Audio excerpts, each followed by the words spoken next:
Right. Everything looks good. Levels look good. How's everybody doing tonight? I know you guys just saw me about an hour ago. It's been a long day. Tonight I'm joined by Knox and hopefully soon Zack for our planning session for Mothership. And we're hoping that in kind of showing off the creation of a game and the planning of a campaign might interest some of you guys into getting into role playing, and because we're always looking for players to join us. Knox, how you doing tonight? Oh, I'm excited. I've been wanting to run this for literally months since I've got my hands on it. And so the fact that we're able to finally do this and jump in is, I'm excited. So, do we want to just start and then I guess we can go back over it when Zach gets here or Sure. And if you want to open with maybe a description of the game and maybe how you came to find it. Mothership. I'm one of those people who has a bookshelf full of RPGs um, that I will likely never get the opportunity or chance to play them all. But I do love them, and I love seeing how systems work, how other designers get to make their games do what they do.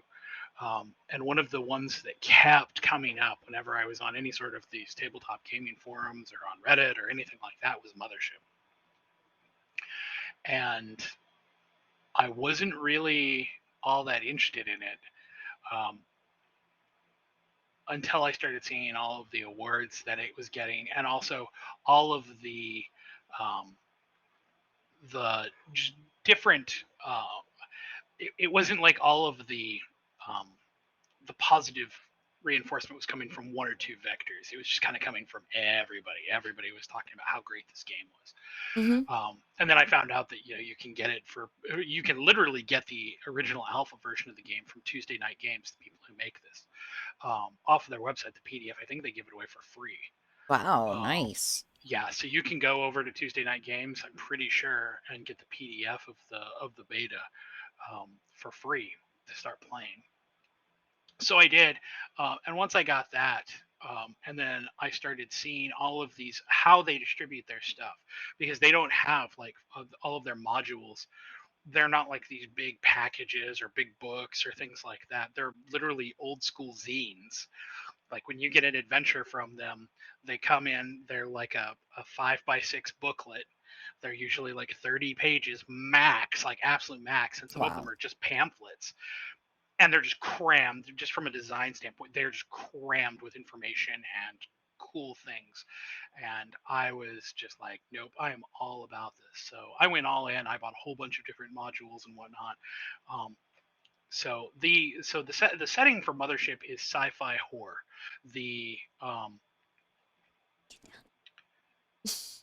the three charms that the motto that the game has are um,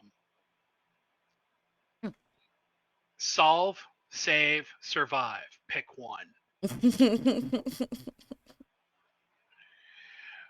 And that's indicative of a lot of the way that the game is designed. It is high lethality. It is designed to really evoke the same kind of feelings you get when you watch movies like Alien or Aliens or Event Horizon or any of those kind of things. Even to the point of even invoking some less sci-fi horror in terms of like monsters and stuff, and more in just terms of like situational horror, like something like Gravity, where the it's not even so much that there's something out there that's going to get you; it's that you are in about the most hostile Children, possible get down. environment that you can be in.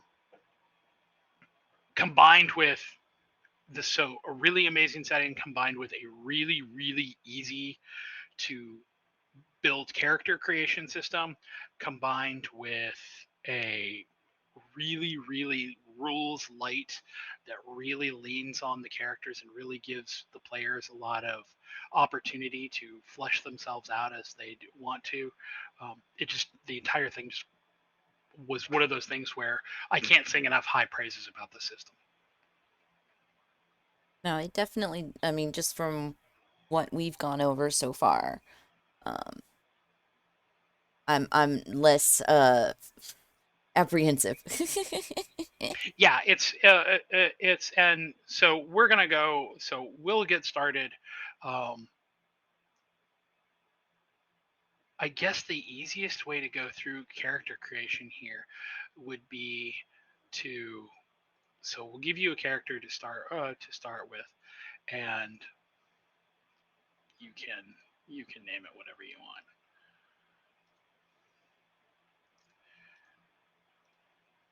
Uh, So you've got a character now that's on there. Um, now, so we've already talked about, and obviously the audiences know this, but we have talked about this before. Um, Given the setting that we are playing in, because there is both in character stress and an additional kind of hidden, um, or maybe not. We're going to talk about that later. Stat that affects how your characters act mhm, due to how long you're in this dungeon. Um, we're having everybody do 3 characters. mm, So Pix is going to do 3. Zack, when he gets here, he's going to do 3. Martha, who plays Micro Starwell on Mondays, when she gets here, she's going to do 3. Um, mm. the Names are always the hard. the one thing that I will say, that you might be. So here's what I would say: rather than coming up with a name, let's go through character creation, Mm-hmm. and then we'll do it step by step. I'm going to create another character so that I can kind of walk you through it while you're doing it. Sure. Um, and then at the end of that, you can figure out what your name is, because I think that um, the process when you're creating characters like this, it's easier to kind of get the character drawn up and then figure out who they are than Okay. it is to try to start the other way around. Unlike So, Vampire completely. kind of in this particular case, because you don't have, because your background will play into it a little bit, but it's more about who you've become rather than the whole of your life. Right. Um, so, so anyway, so we'll go into the character mancer. Uh, Again, go into the upper right hand corner, hit launch, and it gives Oh, you, again. that's This is right. This thing. One of the great things about this Okay. system. If you guys go out there, if you're watching this, if you go on to Roll20 and you buy the, um, I don't remember what the starter bundle is. It's like $15. It's cheap. Um, and then it gives you access to this, and this is like the fastest thing ever. So it's literally just like a video game. You get your little intro page. We'll go to the next page, and it tells you, Mothership uses D10s for everything. Um, Now, normally, if we were playing this together at a table, or if we weren't using this nifty creator, you would roll 6d10 for each of your stats, and then you'd add them together. But because rolling 6d10 4 times, so rolling, what is that, 24? 24. Yeah. Strangely enough, I actually probably can have more than 24 D10s in my house. We have so many fucking dice. Dear Lord. Just take them out and throw them. So, uh, so hit roll stats, and I'm not watching the stream, so I'm just looking at these and I'm kind of rolling my own stats for this thing. Now you want to keep about an average of 30 is about your average.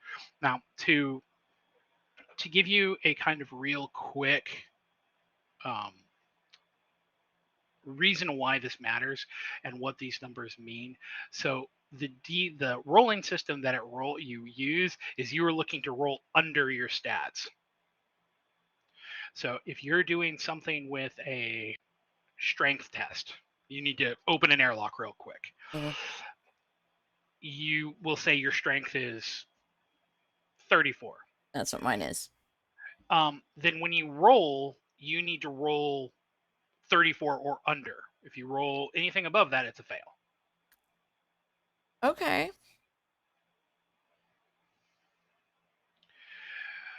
Now, the other part about this is, and this is kind of one of those things where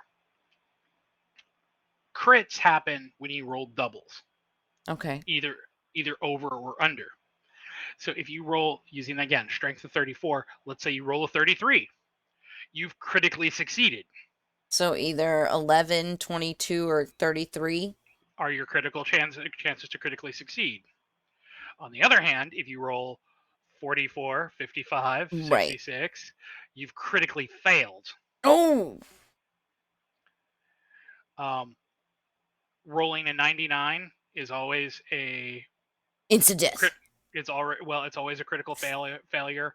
Rolling 100 is always a critical success. Okay.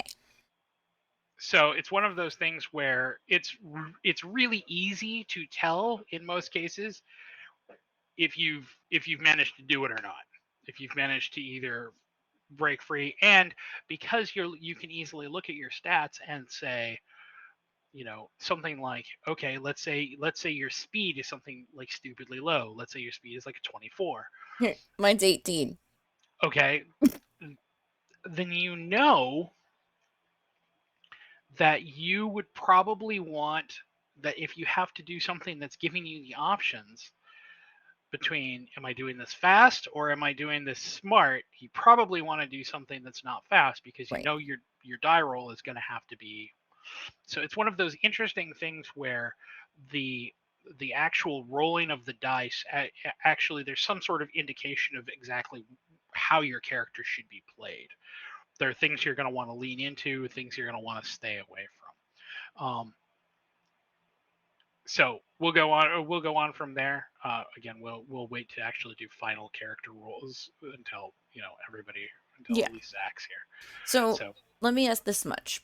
This sure. character that we test rolled, strength 34, speed 18, intellect 28, combat 34. So with having such a low on my speed, would that help me decide what kind of character to lean into between like Android and the other names? The other names. Android, scientist, Marine marine, and and Taskmaster? teamster. Teamster.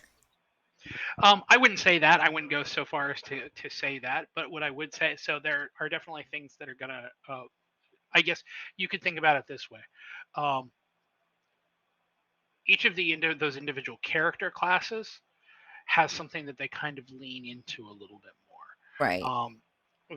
So would just to kind of go through the character classes really quick. In fact, I'll bring those up while you discuss them. So that's Yeah, because I think under it's actually the very compendium. next page. If you go to the next page. Let me move this up out of the way for now. So we'll start with Android. So androids they're kind of your so if you've ever seen Alien, like Bishop Mm-hmm. is kind of your primary. They're very analytical. They're very useful because they don't have a lot of the things that some of the other classes have in terms of needing to be um, needing to eat or needing to sleep or things like that. They have some bonuses on that. If I remember correctly, I might be wrong on that, but I'm pretty sure I'm not. And here is kind of the thing about that, because they are robots.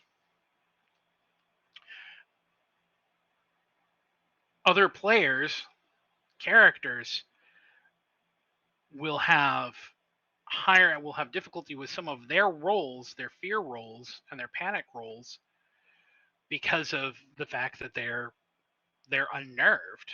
Yeah. So, says fear saves made in the presence of androids have disadvantage. So just like in D&D or any other game system that has advantage and disadvantage rolls. If you're working at advantage, you get to roll twice. You take the better of the two options. If you have disadvantage, you roll twice and you take the worst one. What that means is that if you're doing a fear check and there's an android nearby, your other player characters take that at disadvantage because they But are unnerved. if there's another android in the group, that android would just have a normal roll. I'm not sure of. I think that they still take the um, take the penalty, but that's something that we could Logically, look. that doesn't I seem mean, right, but you're correct. That doesn't seem right, but I think that's the way it is. But we can check that. With regard to the Marines are basically most of the main cast from Aliens too. They are there to wear armor and pick up large guns and shoot at everything that moves. Um, right? they are basically your combat specialist would be another way to put that. Why is this dragging around? And they get bonuses to that, and they get bonuses for having other Marines around. However, uh, if they panic, it causes everybody else to start having to roll panic and fear checks. Because Ah, when the guy with the automatic weapon starts to come unglued, everybody starts to come unglued pretty quick. watching out for berserk mode. Yeah, nobody wants to get shot in friendly fire. Um, Need a medic. right up until you don't want one. I actually Your recently watched that, like the last 6 months or so. So you have with your scientists. Oh, okay, let me open that one. Um,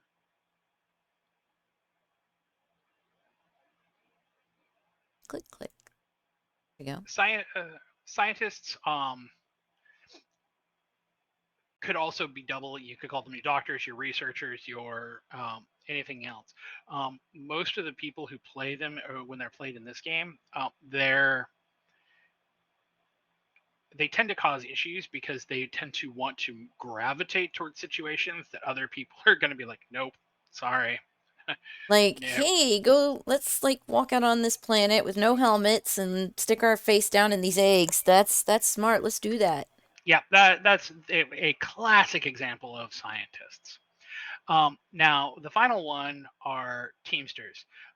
Teamsters are would be uh, your your your your space laborers would be the other way of putting it.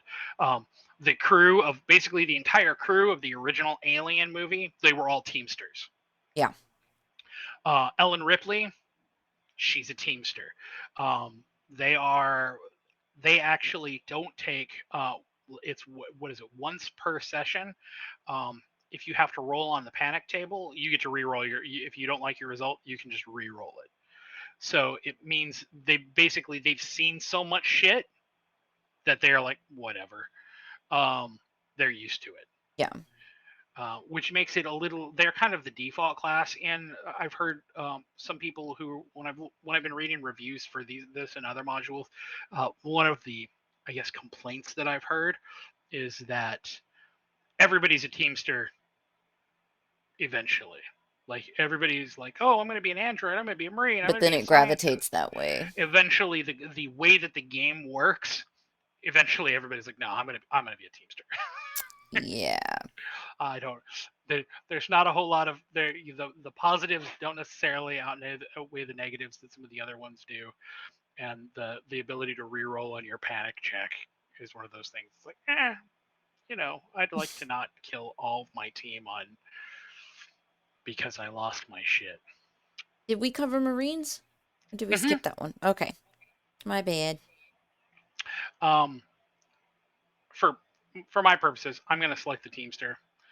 When you select it, it gives you a little bit of, it tells you what's your class, um, if you've got any like what your saving throws. So it'll tell Mm-hmm. you when you on there the sanity, the fear, body, and armor.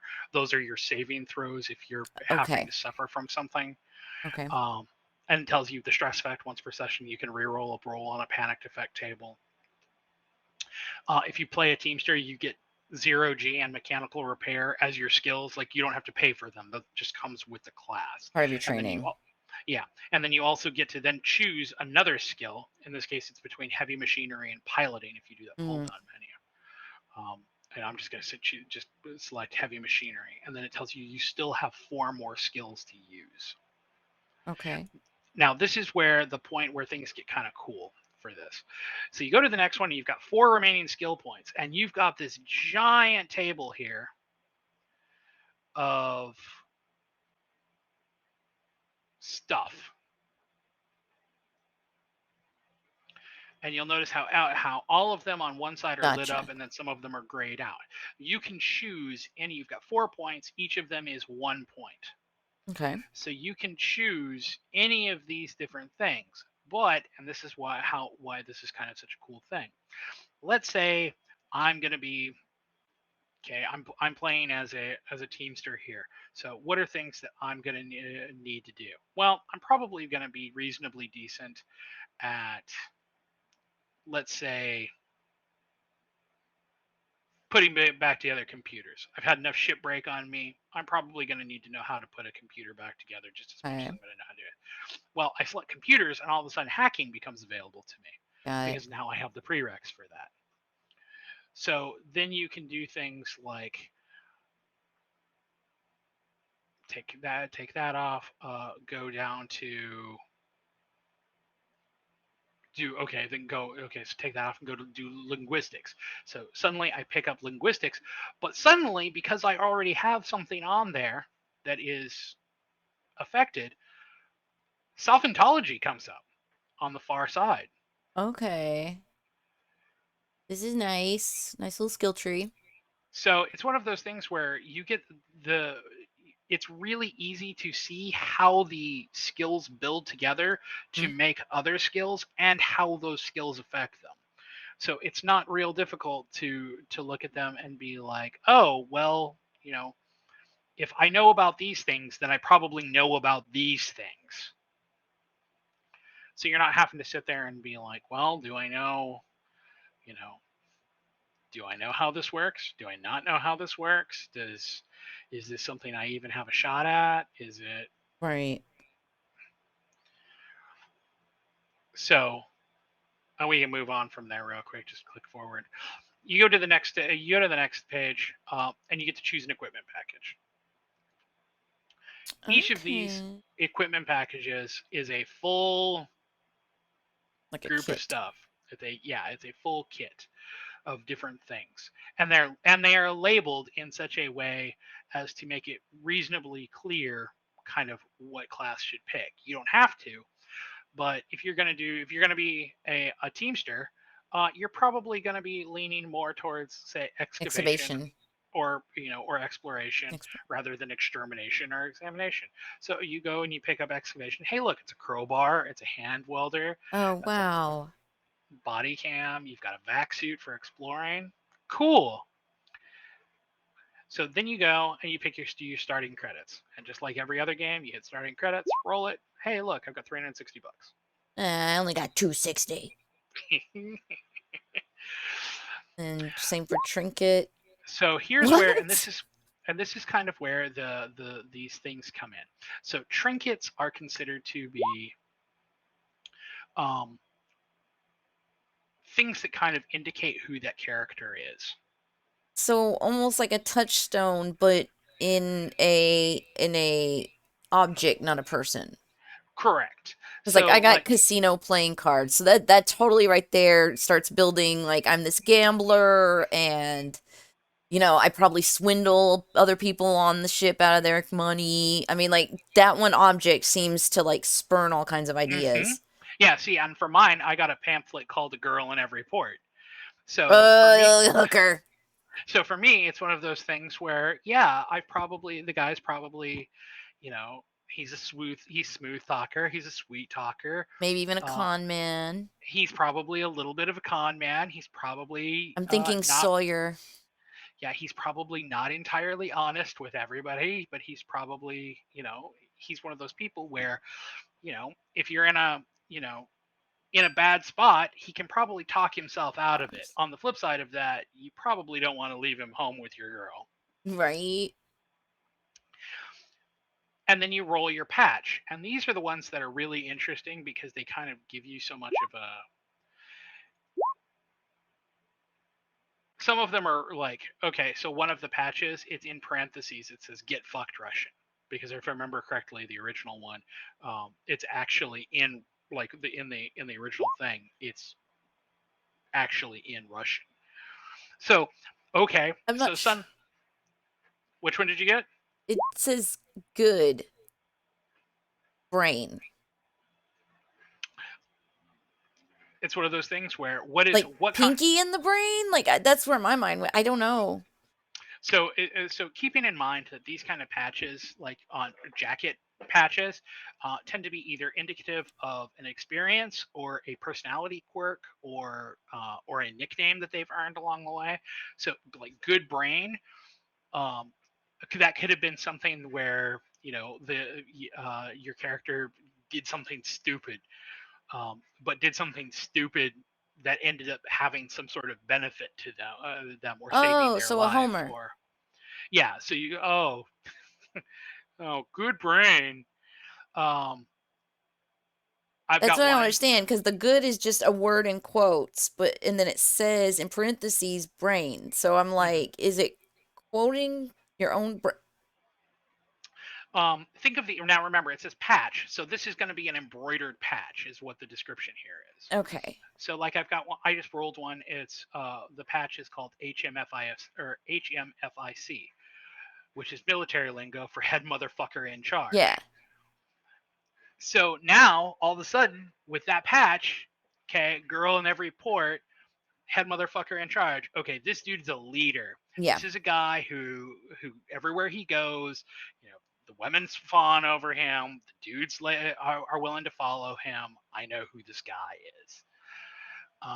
And right there, now suddenly you've got a platform for who this person is. You're saying, okay, how do I play this character? You know. I don't know. I'm There's another one. Like I just I re-rolled my wish patch. that if like with this idea of these patches that they would at least just do designs. So That they had when actually showed you what it looks like. right, doesn't have to be a real deal thing, just a website with, the different designs. And so when you roll it, you can go there and search and find what your patch actually looks like to give you a visual. And I know Knox with your artistic skills, Maybe I will. do some mock-ups, send it to the guys. Maybe I will. Maybe I will. Um, no, I'm just going through the the the Oh patches. Just shit. I re-rolled it. It says my other ride married you. oh, Now I see what kind of game this is gonna be. yeah. Yes. I just rolled a patch that says I'm not a rocket scientist. You're an idiot. So you go Mm, through and like I said, this kind of gives you an indication of the type of person that your character is going to be. And then you click forward one time, and then you get to review it. You get to look at all of it as kind of an outside. How does this work? The only thing that I have noticed after this, and this is kind of something that sucks a little bit, you'll need to highlight your stress, like actually with your mouse, highlight the stress effect and copy it because, and I don't know why, when the last time that I did this, I hit click, it said, oh, build my character. And then you go down and you'll notice in the middle of the character thing, it says stress and panic. wait, on characters or when you after you click OK. After you click OK, Okay. Yeah, it's blank. Yeah. So and then you have to copy, and then you have to paste in the once per session a Teamster may reroll a roll. okay. Why does it do that? I don't know. But the other cool part about this is like I didn't take any skill points. So when you're out here and you're looking at your skill points on the sheet, Mm-hmm. it tells you. It gives you a little more detail. So any skill that you have that's in this first category, Mm-hmm. if you have to make a roll with it, you get plus 10% to your roll. So for instance, That's the top. Okay. if you had if you were doing a skill check and you needed to use that skill, and your skill was like using your, say, okay, shits and giggles, Oh, um, okay. you're using your intellect for something, and you have to instead use your skill for it. So where your intellect, like mine, is 33, but if I'm using a skill that I'm trained for, linguistics, then I have 43 in that. I have to roll under 43. So that's a huge difference Yeah. in terms of my success rate. And it goes down the thing. If you get to the point where you're, getting into, learning about artificial intelligence or something like that, 20% is a huge roll Yeah. in your favor. That's even now, okay, with intellect 30 plus 20%, so I have a better than 1 in 2 chance of succeeding at my role. That is, I mean, those are bookie odds. Those are things that people would be like, yep, I would totally take Mm-hmm. those odds to see if I can do that. So it's one of those things where it's character creation. It makes this entire situation, makes it super super easy to do this.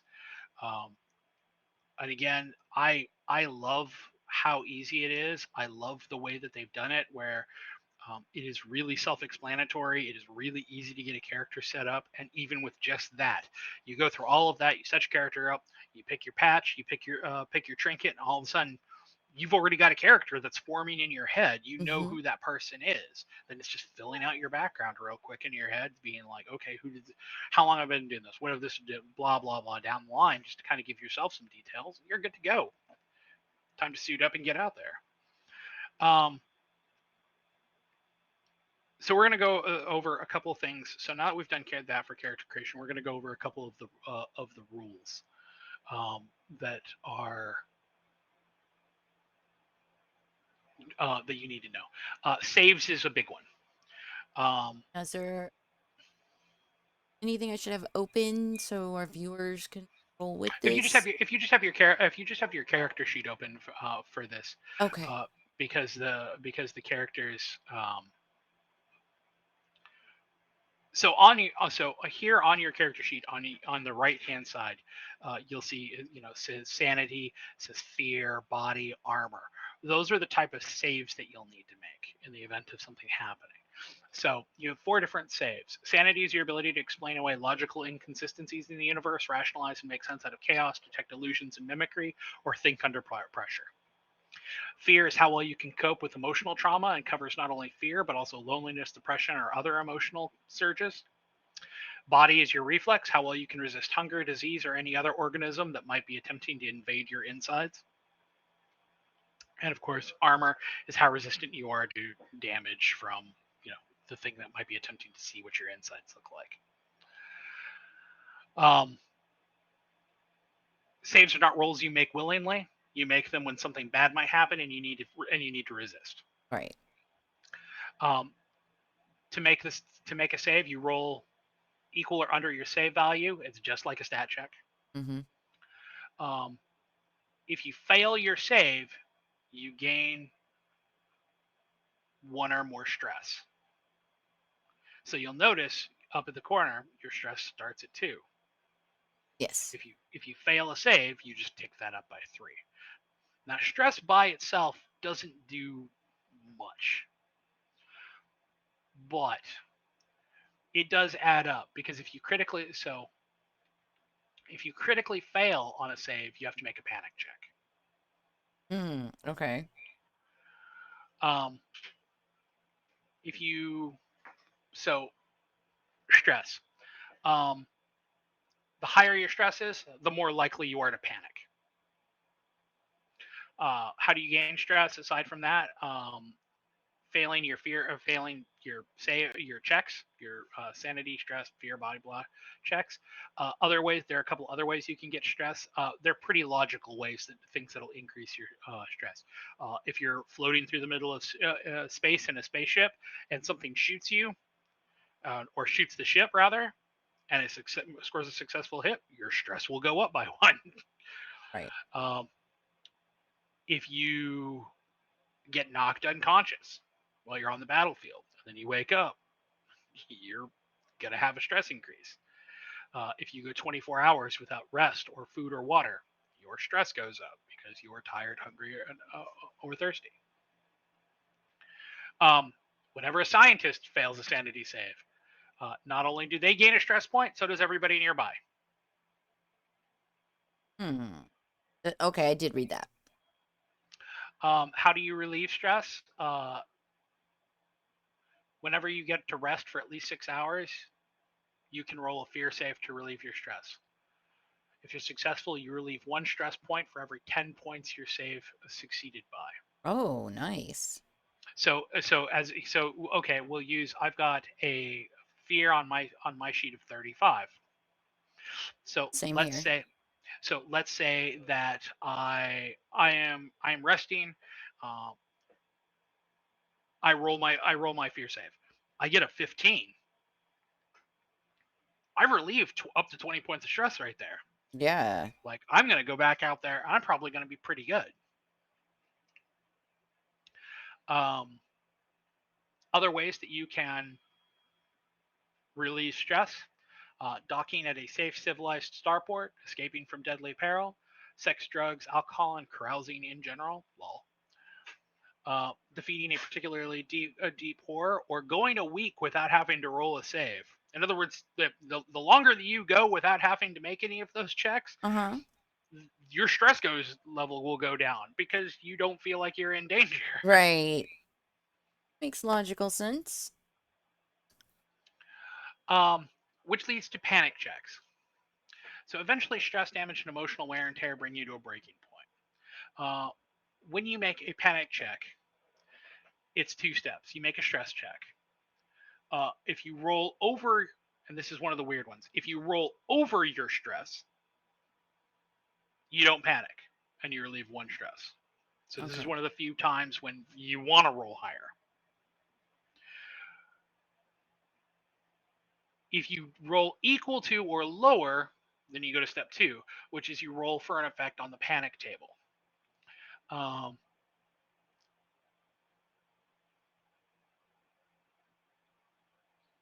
so, what causes panic checks? Seeing more than one crew member panic at the same time. Remember how I said that if a Marine starts to panic, then everybody starts to panic? There Mm-hmm. you go. Encountering a strange and horrifying alien for the first time. If it's something that's super grotesque or super weird, chances are you're probably going to have to roll a panic check for it. If somebody gets a critical on you, so creature rolls at you, hits a fat critical, you're probably going to start to panic. If you lose more than half your health in one round, Mm. if you roll a critical failure on any kind of save, so you can already see where this becomes kind of a cascading series of events and why you need to kind of play it safe in certain circumstances, because it can very quickly become, I failed this test, now I've suffered some sort of damage, now I'm panicking, I'm panicking, so now other people nearby are starting to panic, the situation is starting to get out of control. Things that are on the panic table, just to kind of give you an example of things that are on there. Some of them are positive, some of them are negative. One, if you roll between a 2 and a 3, you get advantage on all rolls for the next 10 hours. Ooh. Um, if you roll an 8 or a 9, you're anxious. You gain more stress. If you roll a 10 or 11, you gain 2 stress, and the nearest crew member to you gains 1 stress. Oh boy. Fear is the mind killer, I'm telling you. Hallucinations for the next 2d10 hours. You have trouble determining between reality and fantasy. That can be problematic in a situation where there's an airlock involved. Oopsie. Um, for death drive for the next X times XD 10 days, where your X is your stress. Whenever you encounter a stranger or known enemy, you have to make a sanity save or immediately attack. Mm. Um, but as you go up on that table, uh, you get into things like, for instance, at 28, Descent into Madness, you gain 2 new phobias. Your stress can't go below 5. Okay. 29, um, psychological collapse. You go permanently, irreparably insane. Your character is now a NPC. Yeah. 30 plus, heart attack. You die instantly. Oh boy. So it's one of those things where there's, in addition to needing to manage everything else, you need to play it cool. You have to keep stress is one of those things where, the harder you ride that line, that ragged edge, the harder it's gonna be for you. And eventually, it's one of those things where one of the reviews that I said that I was reading was hysterical, because one of the people was like, yeah, after 3 separate modules, I'd killed 2 separate player characters by giving them heart attacks.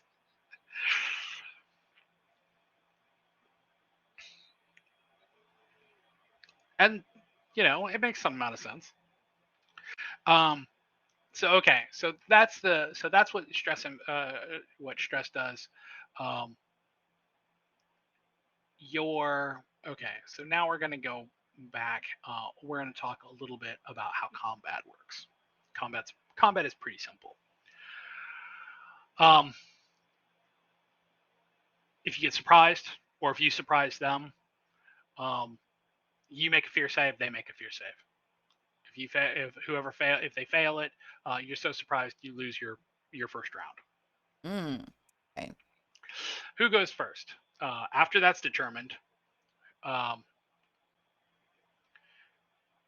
everybody, all of the players, make a speed check. If you pass your speed check, you go first. If you fail, you go after. Which is to say that, let's say all 3 of you are at the table. You roll under, Martha rolls under, Zack rolls over. Then whoever rolled best goes first. Whoever rolled between you and Martha goes first. The other one goes second, and then all of the bad guys go, and then Zack goes at the end. Gotcha. Okay, makes sense. And then every round, you do it again. You roll your speed check to see what the order is. If you've got the tactics skill, which is, now I'm sitting here looking to make sure that I can see where it is. Tactics. Oh, it's expert. Military training? No, under expert, it's between gunnery and it. mysticism tactics. If you have tactics skill, you can add that to your speed stat. So again, that's an additional 15 added to your skill. Suddenly, it's getting way easier to start going for first. Also, if you have the command skill, you can add that to. And the other cool thing about that, if you have the tactics skill, you can also give that bonus to one other player.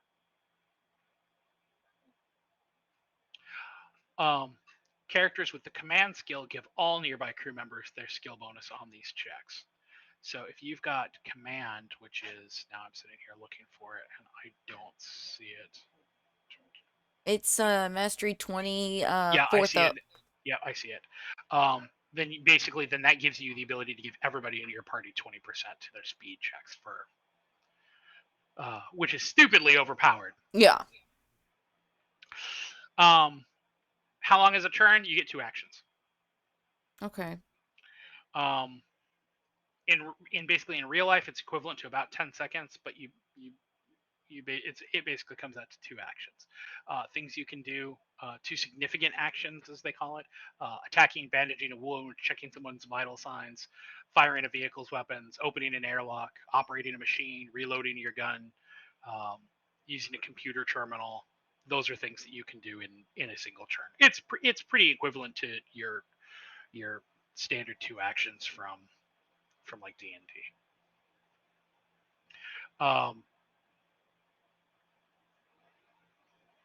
When you attack,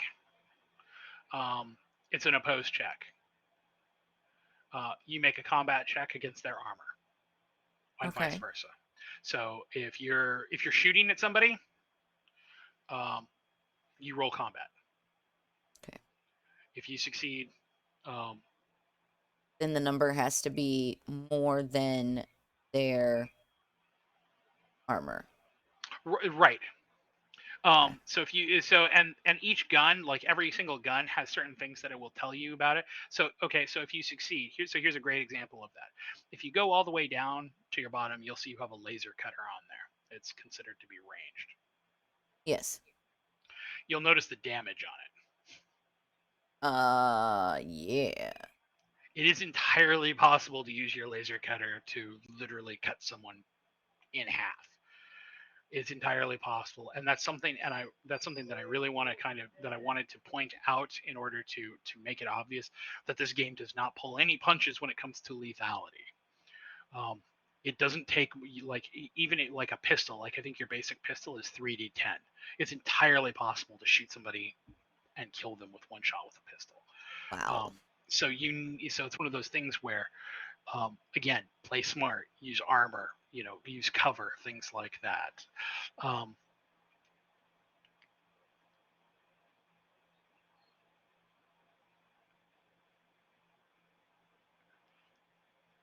if you lose in a post combat check, you take damage, which is subtracted from your health.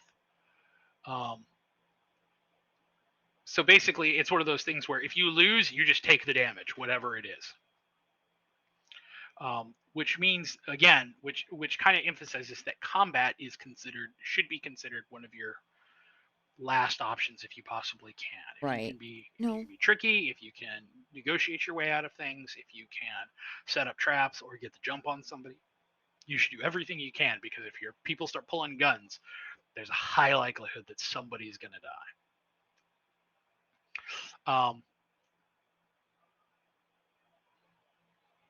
You heal when you rest. There are various drugs that can help you. There's med bays.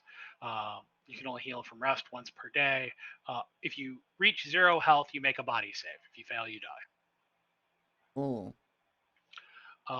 Success just means you fall unconscious, um, and then the game master makes a roll to determine what happens when you regain consciousness. Um, some of these are, some of them are brutal. Some of them, if I roll, it's on a D10. If I roll a 1, you are comatose and brain dead. Mm. Only extraordinary measures will return you to the waking world. Um, So would that make you an NPC until the rest of the group could do something about that or abandon you? I mean, basically, Is that's what would at that happen? point, it's do I pick the vegetable up and move it back to the ship, or do I leave it for bait? So we have a question in the chat. Sure. Um, this is from Backup. I had mentioned in chat, that we're still looking for players if that's a thing, and you can, work with our schedule to message us on Discord. And they ask, do you need to be over 18? And I'm thinking if this game kind of runs the way our vampire does, we do discuss a lot of adult situations, a lot of your TVMA situations. So I'm guessing just for everyone's safety, um 18 is probably best. Um Here is what I will say to that. okay. Um, and and this is probably not the answer that people are going to want to hear. Um, this is Pix's channel. She's the responsible one. She has to be responsible for keeping it safe enough to basically keep her online. So whatever she thinks is kind of the end all to be all. Um, that's on her. As far as I'm concerned, I basically don't. I think age is kind of irrelevant. I think it's more about maturity level. Agreed. With that said, the module that we are playing with has some serious psychological and body horror elements to it, um, that are going to that even when I first read through the module, there were definitely some times when I stepped back and went, "That's fucked up." Mm. Um, So it's one of those things where, uh, again, maturity is what it is. I've known some people who are, you know, who who weren't old enough to drive, that I believe in an emergency situation could have handled themselves with aplomb. I've known people who are 20 years my senior who I wouldn't feel comfortable showing the original Scream movie to because I worried that they'd have Yeah, nightmares. I definitely have people like that in my life. One thing that I would put forward um is the possibility in the near future, not I say near, but next few months, of maybe a one shot for those that are not so much into the horror or the vampire or any of that. Maybe we could find a system that's, a little more PG friendly. Invite Uh, Amber, invite anybody who this is not their piece of cake, but they want a taste of role playing. Maybe we can organize something like that in the coming months. yeah, absolutely. I would love to do that. Maybe just a Saturday where we put aside 4, 5, 6 hours, whatever. Sure. Yeah, we could totally do that. So I think that would be a great thing to put forward and to start, kind of right now this became the big thing. We really wanted to get Mothership off the ground. And so that is the goal right now, and getting a nice set schedule like we do with Vampire. And once I think we're in our groove, then it'll be easier to move on to the next big project. So I'd Well, love to have you in the future back up, but yeah, it becomes an issue of like, is Twitch going to get me because I've got a minor on my channel and we're discussing these kind of topics? So, because that could not only get me banned, but get you banned. and so something um, that I'll point out. Uh, this we're gonna play through this module, and so there is a finite end to this. Whether or not the Mm, players will see the end of it, that is entirely up to them. But there is a point when this story concludes. okay. Um, with that said, there are other modules for this. If your characters survive, Ah, okay. we'll take It's them to kind the of next one. episodic. Yeah, we can take them to the next one, and now it's a new season. That's what they call it in Trivia Murder Party. With regard to like doing other systems, I mean, God, there's so many other systems that we've talked about doing. I just got my PDF for Pirate Borg, which I backed like 6 months ago, So is that I linked think. to Morkborg? It's basically, it uses the Morkborg system, but it's for pirates. It's basically Pirates of the Caribbean. Ooh. Um, it is really cool. Like, I just got a chance to flip through it very briefly today, and it is really cool for doing that kind of thing. I just recently backed the Kickstarter for Blade Runner. I totally want to do that, some of that. Um, Now, how does so that compare to Cyberpunk? Because I was always told Cyberpunk was kind of this Blade Runner-esque, kind of environment. And now Blade Runner's going to come out with their own thing. So, so I think from what I've seen, and we're kind of getting a little off topic here yeah, from Mothership, but sorry. the biggest difference that I've seen is that Cyberpunk seems to be a lot more focused on the glitz and glam and grit of the of what basically Cyberpunk is. Um, Doing things real big, loud, flashy, big colorful characters, a focus on, kind of fighting back against the man, where I think Blade Runner is going to lean more into the dystopia, the people trying to find, who've fallen through between the cracks, or who are trying to It was more find their way. investigative. More investigative, probably less action packed, Ooh, more plot more plot and story driven, less character driven. Um, it's going to be, again, a great example of the difference. If you need to film references to it, Cyberpunk is Johnny Mnemonic. hmm um, Blade Runner will be Blade Runner. Okay. very, again, just using that kind of dichotomy, it's very, very different feel. Cool. Um, Good to know that's something that's coming around the bend.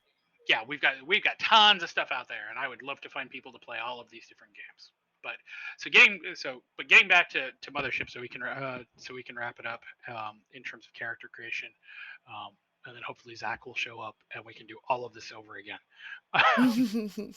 But he's a faster learner than me, so we. um, for weapons, Yes. you'll always use your combat stat. If you've got something, a skill that will play into it, Oh, okay. I firearms, see it down here. gunnery, then that will play into it. But otherwise, you just use your combat stat. Each weapon holds a certain amount of shots before you reload. We do track ammo. Again, every weapon has a range. If you look in the compendium, if you look at, where are they? Is it under miscellany? It's not under miscellany. I should have looked this up. Items. It's under items because of course it is. So if I hit the X, it'll change the category? Yeah. So if you okay, so if you hit Items. items and then it pulls it down. One of the very first ones at the top, combat shotgun. You pull it up, and it shows you what the cost is, what the damage is, what happens on a crit, uh, what your range is on it, ammo, how many shots you've got on it, and it has if it's got a special ability on it. But that tells you. So again, if you've got your combat shotgun, you got a 2d10. It's not difficult particularly if you roll like say a 7 and an 8 to clear somebody out pretty quick. Yeah. Um, There's so much here. Oh my. yeah, there's tons of things on there: flamethrowers, flare guns, foam gun, frag grenades. Um, MREs. yeah. The other thing that goes on top of that is are things like in terms of armor, like vac suits. So if you go all the way down to the bottom, your vac suit, Mm. the basic suit while operating in space, and it tells you how it gives you plus 7% to your armor save. So if you're wearing a vac suit while you're getting shot at, then the number you have, your armor save isn't 35, it's 42. Um, and again, that's just how easy it is. You just the system doesn't change just because you just kind of adds on to it. Yeah. The You can hire mercenaries. If you come across people who you would want to travel with, basically you're hiring NPCs. Um, they can. They don't have as many stats, like they're not like a full person, Right. um, but they get some stats. They level up for however long that they travel with you. Um, they always go last. That's kind of downside. The one that caught Uh, my eye was the dude. Have you oh, read this? yes, I have. Tattered bathrobe, poorly maintained gear, drugs to cope with working. What working? He's just got leads, man. See, and then um, there is, if you go through the thing, you'll notice that there is a thing about your ship. So ship modules, things like that, what kind of Ah. ships they are. We aren't going to do that because we're going to come back to that. That's kind of going to be one of the things that happens if you successfully manage to get to season 2.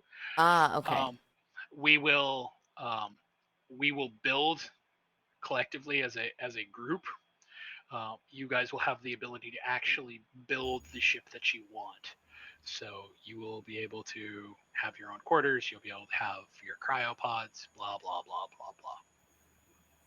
But you won't have access to that, and that will be very apparent why uh, once we start the module. The last thing that we're going to cover before we start this over is experience. Okay. So how does experience work? You get 10 XP for surviving a session.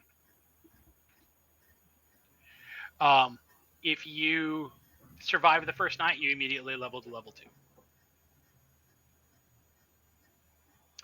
2. Additional XP is awarded for accomplishing goals. Examples: if you save another crew member's life, you get 3 XP. If you retrieve an alien artifact or you learn how to use that alien artifact, you get XP. You unlock a great mystery. Interfere with strange beings far beyond your scope and abilities.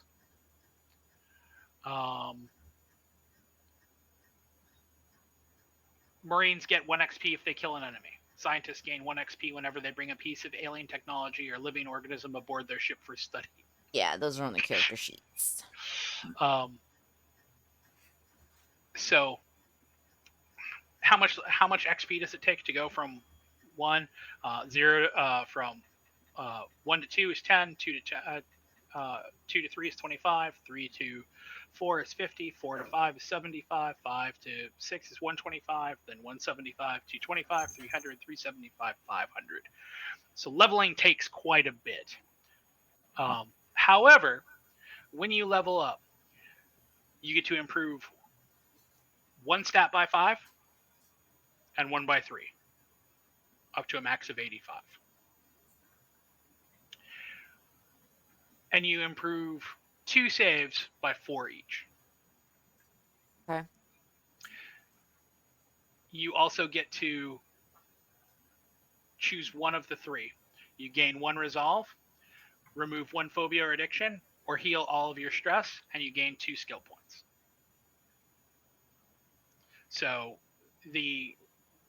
there are leveling up is not difficult, but you get quite a bit for being able to survive. And it doesn't take long before you go from being running away afraid of everything to being Ellen Ripley. And that's actually pretty reasonable, because if you remember Ellen Ripley at the beginning of the first movie, by the time she gets to the third movie, she's fucking taking those things down with a pickaxe. So yeah. So, welcome back, Zack. All right. So I'm just gonna go start literally over here. This is mostly because it's also good for me. Okay, so when you go to, I'm going to create a new character on the character sheet for you. His name is going to be Stressed Just. These names, I swear to God. For the purposes of this, I'm just going to make it all characters. So okay, so it should be in there for you now. Okay, I see it. So you'll see the big. It's the actual sheet is fucking amazing for how it looks. It's easy to read. You will notice up in the corner, in the upper left-hand corner, there is a gear. If you click on that gear, it starts the Character Mancer. And I'm just going to walk through. I'm going to create a new character and walk through with it for you too. So when you start the Character Mancer, the first page is the kind of, this is what we're doing. Click the arrow, you go to the next one. So normally when you play, if we were playing together, like if we're sitting at a table, you'd roll your stats with 60, 10 for every stat. Okay. In this case, you just hit roll stats. I'm rolling them with you. An average of 30 is about what's considered normal or good. This is important because when you roll, you are looking to roll under if you're doing a stat roll. Okay. So if you've got, like, for instance, the one that I rolled, my strength is 27, my speed is 30, my intellect is 35, and my combat's 40.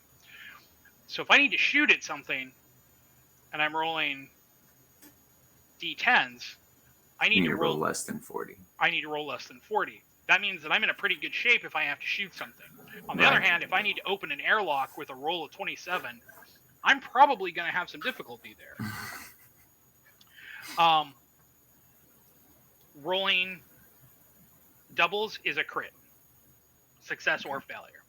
So going back and using the roll of the stat of 40 for combat. If I roll a 11, a 22, or a 33, it's a critical success for me. Okay. If I roll 44, 55, 66, or above, that's a double, it's a critical fail. So again, having more, having a higher stat, or a lower stat rather, means you've got way more opportunities to fuck that up. Okay. 99s are always a critical failure. 0-0 is always a critical success. Doesn't matter if it's below or above. Okay. So, so you finish rolling your stat, go to the next page, and this is where we go back. Where do I roll the stat? I don't see a roll button. It's just a. Okay, so if you're in the character thing, in the character creator, answer. Yep, you'll see there's a big button that says roll stats. It just says cancel, and there's an arrow. Okay, so you're not given permission. Go to the next page. Hit the arrow. Okay. So I got to hit the arrow twice. Yeah. Okay. So then you'll go to the next page. This is not actually your character. It's just a right. It's just a. So then you get to the next character, and this is your classes. Your androids are think Bishop from Alien. Mm-hmm. Cold, calculating. They don't need to sleep.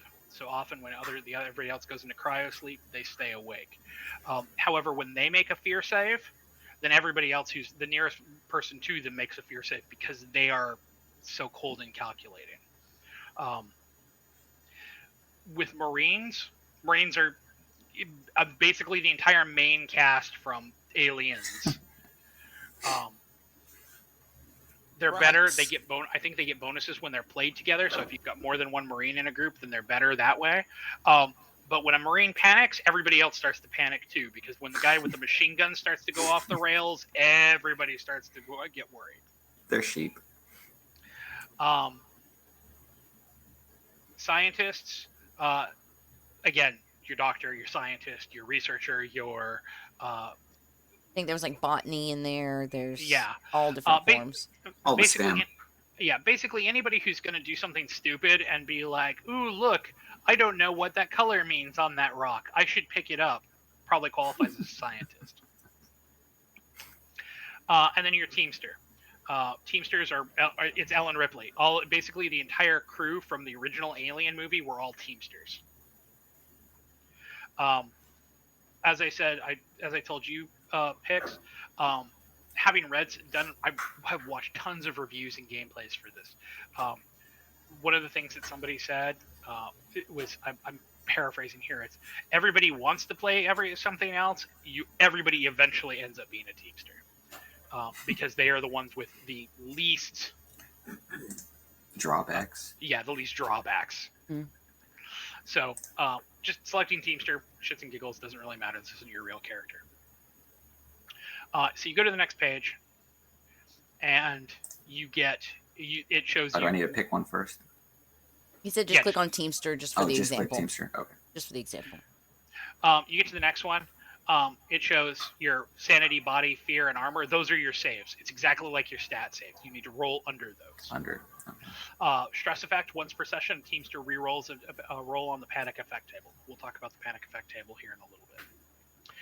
For choosing a Teamster, you get 2 skills, 0G and mechanical repair. You also get to choose a skill. It doesn't really matter which one you pick. And then you go to the next page. Now you choose your skills. The skill trees are linked. So if you pick, like, you'll see that some of them are in black, some of them are grayed out. Okay, I see. Yeah. And when you hover, it gives you a description of each thing.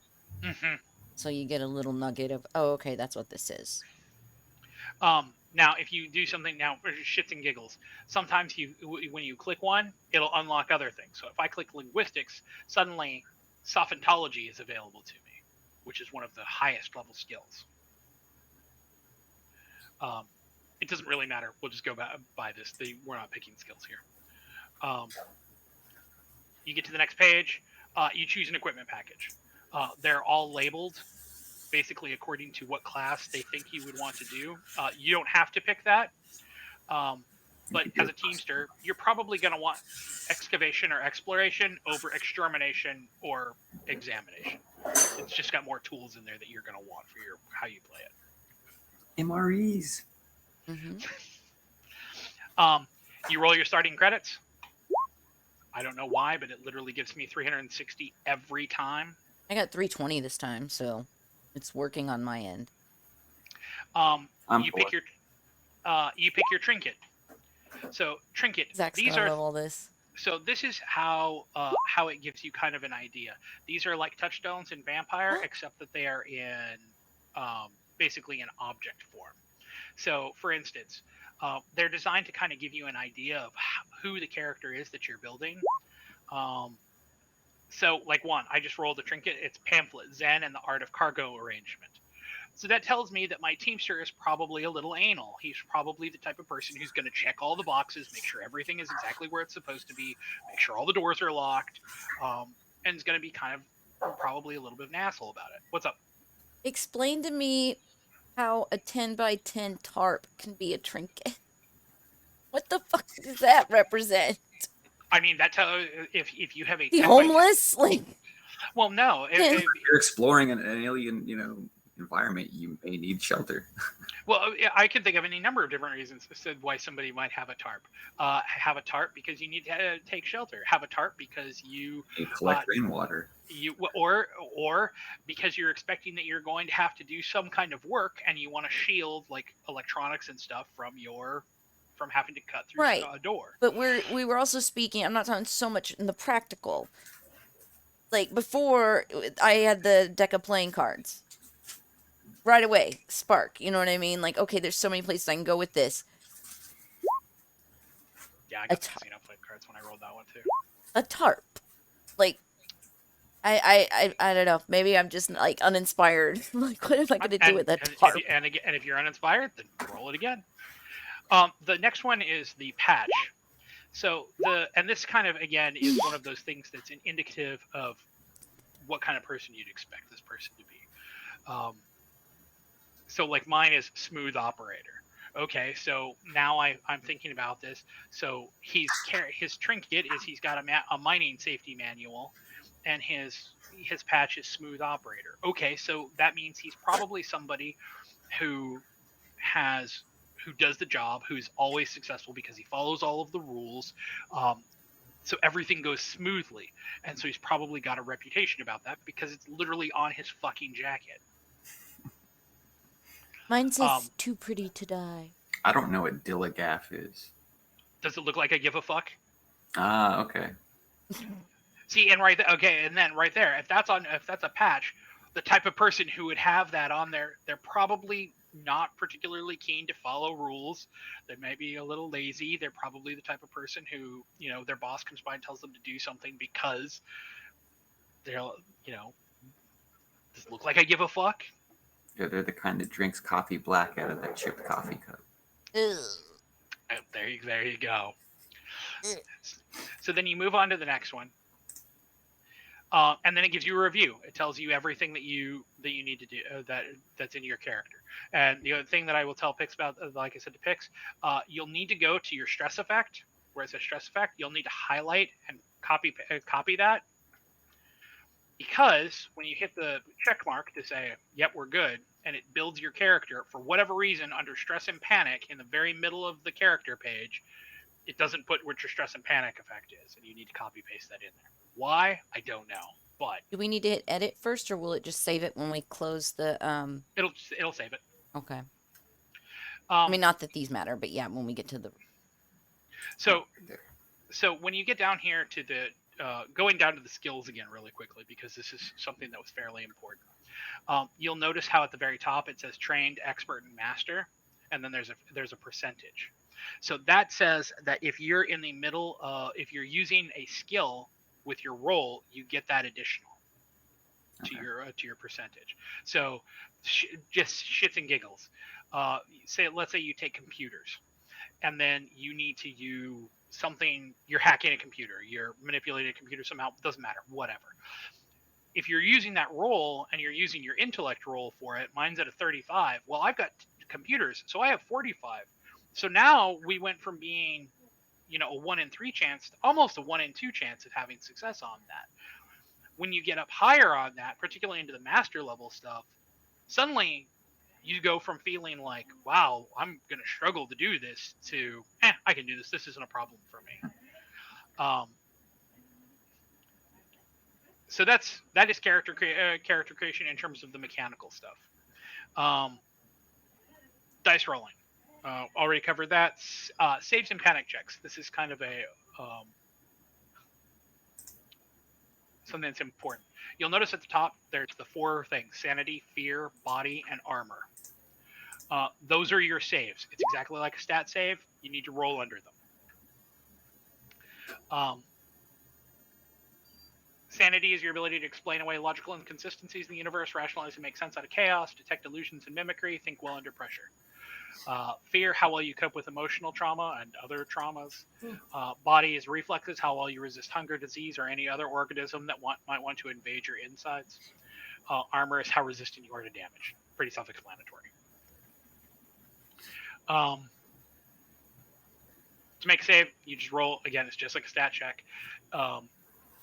If you fail your save, you gain 1 or more stress. So you'll notice up at the top, there's the stress thing. It says starts at 2. That just ticks up by 1 when you fail that. If you critically fail a save, you have to make a panic check.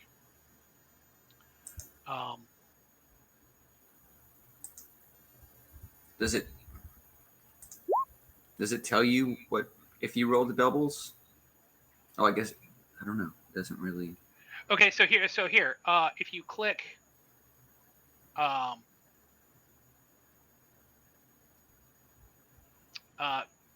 click your body one for just shits and giggles.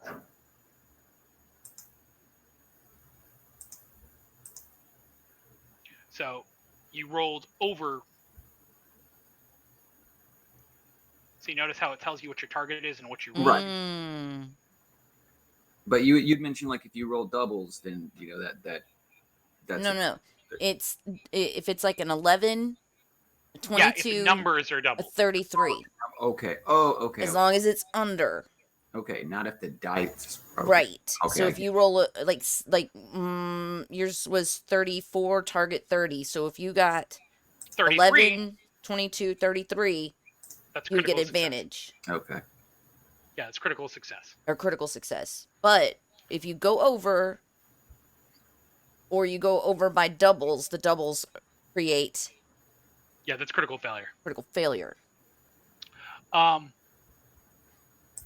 get a crit, man. You should be like 1 in 11, 1 in 10. Come on. So, panic. Since we brought up panic, stress doesn't actually do all that much for you in terms of being like something that factors in. Stress really only comes in when you have to make a panic check. Panic check determines whether you're able to keep your cool under pressure. Panic checks are 2 steps. You make a stress check, which is 2d10. If you roll over your stress, you don't panic and you relieve 1 stress. So right now your stress is at 2. It is almost impossible for you to, or I guess I should say, it's statistically unlikely you're going to fail a panic check. Okay. Now, if your stress is at, say, 34, now it's at a 1 in 3 chance that you're going to panic. So when you roll, if you fuck that up, then you roll for the panic effect. Panic table, there are any number of different things that can happen on the panic table. Some of them are really minor. If you roll a 2 or a 3 on the panic table, you get laser focus. You get advantage on all rolls for the next 1d10 hours.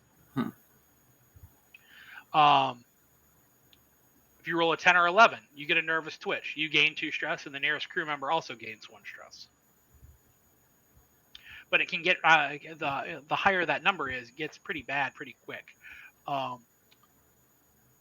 Psychotic. Immediately attack the closest crew member until you do at least 2d10 damage.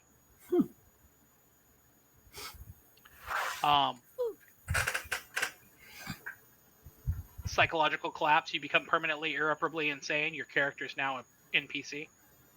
There's no stress button on here for the roll, so you just have to like roll the 2d10 or the 1d10. I mean. I think we just have to roll it. Okay. So from the table. Yeah. So that's stress. Combat. Combat is pretty easy. When you start combat, you do we check to see if anybody's surprised. Anybody who's surprised loses their first turn. Who goes first? Everybody makes a speed check. If you succeed on your speed check, you go first. If you lose your speed check, you go after the opposing forces. So in this particular case, you rolled an 11 on your speed check. Yeah, you would go, likely would be the first person to go. How long is a turn? It's about 10 seconds, but it's basically enough for 2 actions, 2 significant actions. Attacking, bandaging a wound, checking someone's vital signs, firing a weapon, maneuvering a vehicle, opening an airlock, reloading, throwing something, using a computer terminal. Those are count as 1 action. So it's like D&D. You get the opportunity you can either shoot twice or run once and then shoot, or it's basically like that. And it's a post check. If you're attacking somebody, you use your combat skill. They use their armor against their armor. If you succeed, they take I believe damage. Whenever you lose in a post-combat check, you take damage, which is just subtracted from your health. If the hit was a critical success, or if you take more than half your max health in 1 hit, you need to make a panic check. Oof, okay. You can heal when you rest. If you take there are various drugs. It's basically all the logical ways that you would think that you would rest. Visit a med bay, go back to your ship and rest. Lock the tank.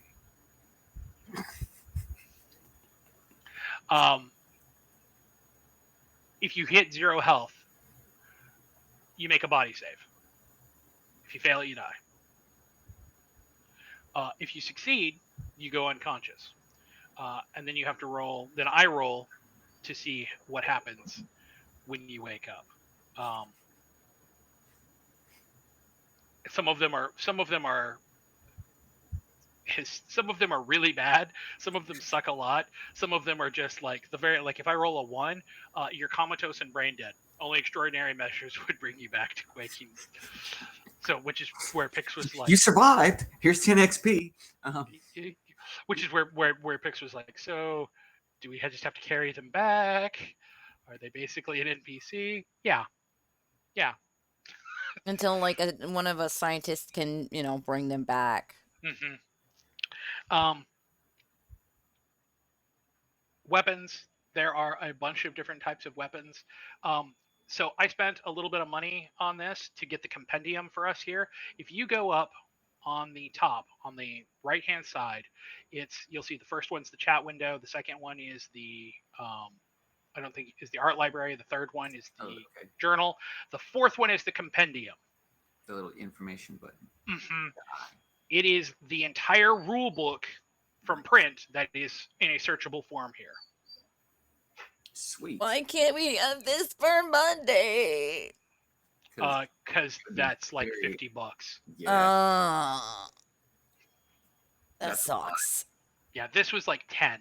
The one I say for Christmas, we all pitch in $10, each of us. I would be down. Christmas is not for another 6 months. I know. So early Christmas? I'm just kidding. So if you go in there, if you're looking at, if you go to items, just shits and giggles since we're talking about stuff. The very top one that I see is combat shotgun, That's and weird. it Mine tells are you. all in alphabetical Yeah, order. mine are in alphabetical too. The top one I see is advanced battle draft. Yeah, I meant top weapon. Oh, top weapon. Okay. Wait. So when you click that, Okay. it'll tell you how much does combat shotgun cost. It costs you about $1,400. What the damage is, if you get a crit, what happens, what the range on it is. I got to look at this page in the book a little bit. Yeah, so in the book. It's actually cool because they have like these weird little sketches of what the gun looks like. Mm-hmm. The other thing is that there are mercs. You can hire mercenaries if you meet NPCs that you want to bring along with you to help you out and keep them along for a while. You can totally do that. They have their own things. They have their own what they want to do, and you'll have to deal with them. There's a The sex bot. When you get the sex bot in there. I mean, the dude is in there. Oh, well, yeah. There's also the sex the bot. dude. You can also if in the actual manual there's how to build a ship. We aren't going to do that because when we get to do the module itself, you'll figure out why you can't use your ship. But if you survive,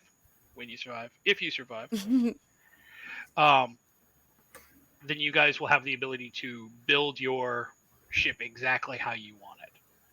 Cool. So something to look forward to for season 2.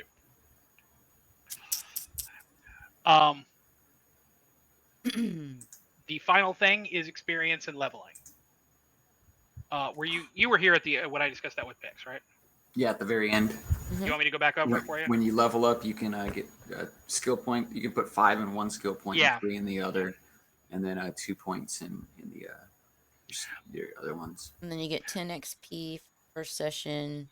And then 2 XP for assisting, and then like XP for using or finding alien artifacts, and then XP for interrupting aliens that are above us. So, before we take our break, I have one last thing that I want to bring up with you guys, which is there is for the module that we're using, there is a hidden number. Which is to say how much your characters are affected by the dungeon itself. The higher the number, the more effects that the dungeon has on you that are psychological in nature. So it's just how easily you're creeped out by your surroundings. No, this is significantly worse. Oh, okay. So my question was, and I was like, some people who have run this basically make this number secret so you don't know, and the effects just play out. Some people want to know because the effects will fuck with you so much. So my question to the both of you is this a number that you want to know? This is called the name of this stat is called the bends. Do you want to know what your bend stat is, or do you not want to know? I don't think I want to know, honestly. Yeah, I would think it would lead more, Into lend more to the surprise in the story than to already know the number and be trying to like mentally prepare for things. Okay. The way I see it is this is a completely unknown like situation, right? Like this isn't something that we like came prepared for. This isn't something we psyched ourselves up for or anything like that, right? This is just like that is correct. Yeah, so then I don't think I'd want to know that number. I don't think I would. Okay. So here's what we're going to do. I'm going to delete all the characters. Yep. We're going to take a break. Yep. And then when we come back, we're going to start building the characters, and I think we're probably going to have enough time to maybe even get a taste. Okay. So, let's see you back here in 10. Sure. Sounds good. All right, Awesome. everybody, stick around. Thanks for being with us tonight for this game planning. We'll be back in a few. Stick with us.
We have sound. All right, welcome back to the playground, everybody. We just had our short bio break.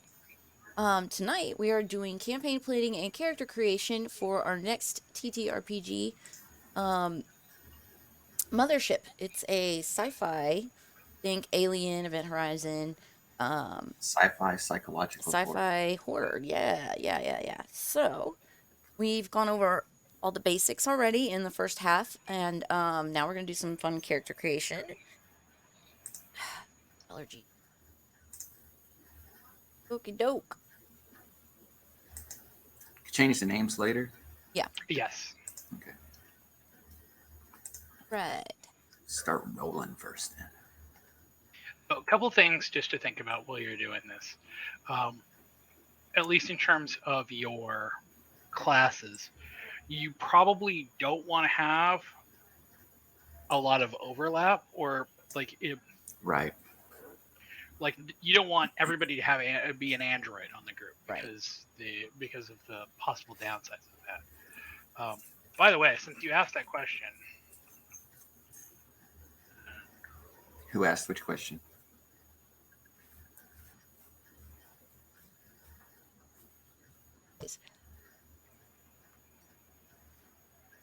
so one of the things that was asked, that Pix asked, so when androids,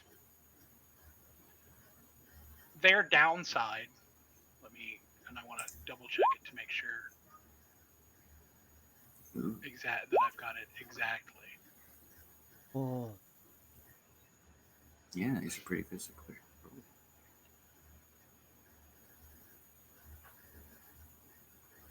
It's dismal.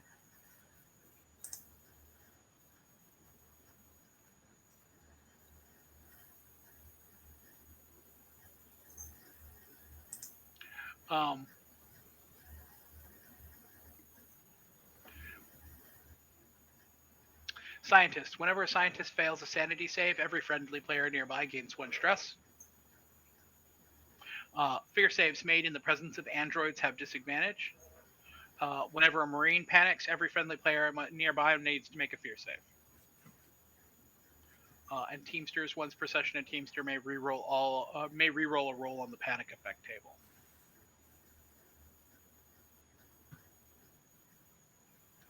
So, as far as I understand, looking at it, it does look like if there's two androids there, they do affect one another. Okay. That doesn't necessarily make sense, but That's one of those things I'd almost write the creators and be like, could you just explain the logic? Like, if you have some reason, just say it, and that's probably cool, but, like, I don't get it.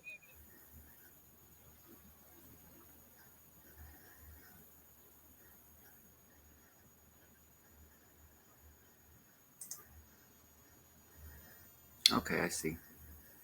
So skill points in the second column cost 2. How much do the ones in the third column cost? I think they cost 3 or 4. I figured it'd either be one increase or a double. But that's what I'm thinking too.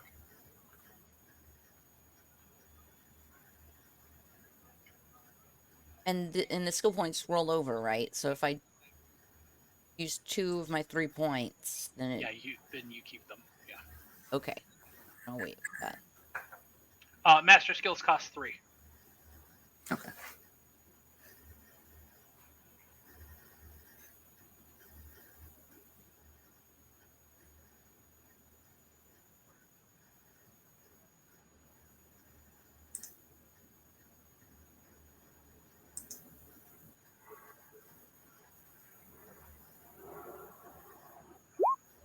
Ew.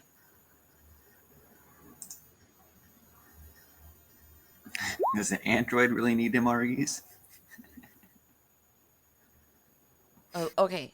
Preserved insectile aberration. What the fuck is that?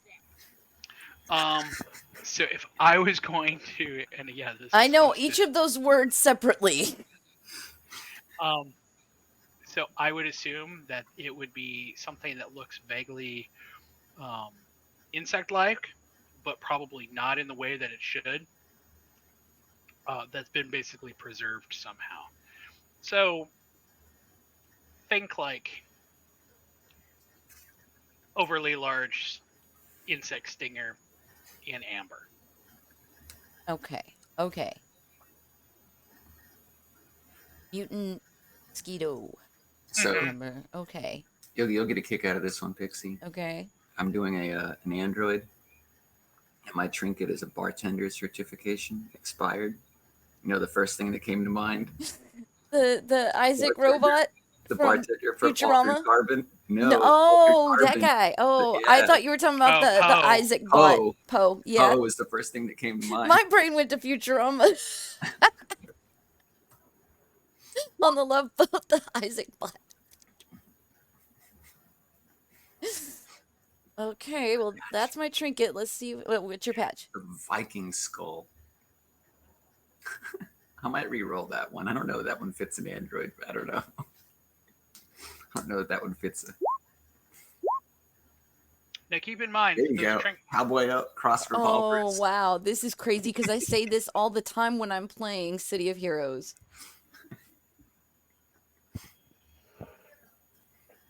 But this doesn't suit the character, so I'll probably re-roll it.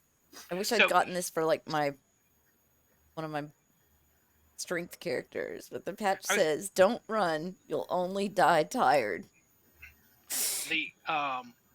Keep in mind the patches and the trinkets are entirely flavor. So if you don't like what you get, roll until you get what you want. I like the trinket. I just want to get a patch that kind of matches. We say that all the time in City of Heroes because unlike Final Fantasy XIV, where the enemies just keep coming at you, City of Heroes, this guy gets down to 1 HP and he runs all the way down the hall. Thankfully, I'm ranged, so I just pop him with a fireball and. I'll keep that patch. Smiley face, glow in the dark. Okay, I'll keep that. All right, now copy the stress effect. Okay, trinket, taxidermied cat. Patch, NASA logo. Keep that. It's a scientist, so.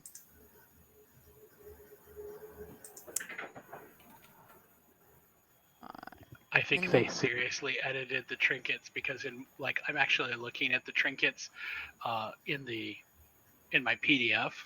Like I've got the entire table available. These are like just hysterical. Manual, treat your rifle like a lady.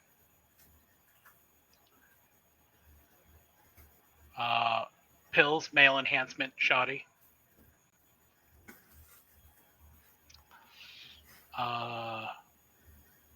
Bartender certification expired. Tarot cards worn with pyrite gilded edges. Nice. All right, there's one character. Yep. And I actually have a name. Yeah, I just. Token, is your morale improving? Okay.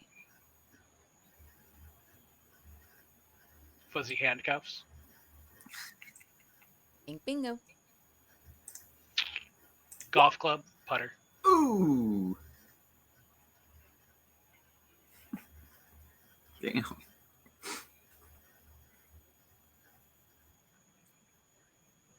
I think this one's going to be a scientist. Patch, if I'm running, keep up. Eat the rich. Pretty good, except my speed to 26. My other ride married you. No, that's the one I got earlier on my test sheet. Travel to distant exotic places, meet unusual things, get eaten.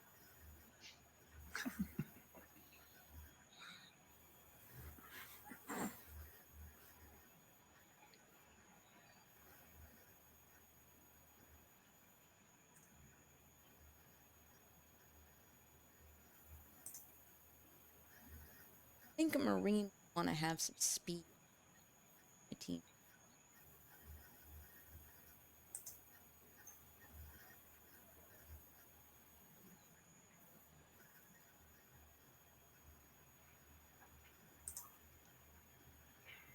You have a Teamster yet, Zach? No, I have an android and a scientist. Okay. I'm doing my Teamster now, and I'm torn between the heavy machinery and the piloting.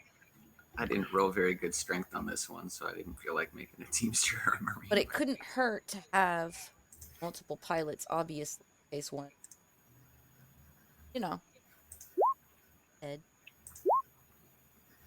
And keep in mind, Seems to- Martha's got 3 more characters that she's rolling too.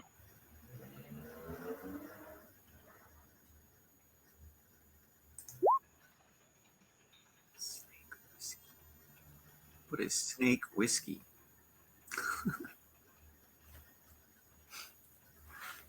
Oh, but it doesn't sound good.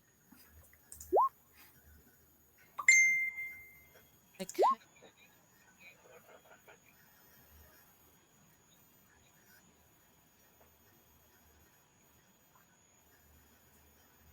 and then I'll. Ooh, that's a cool trinket. Wouldn't fit this character. It's a kukri. That might work.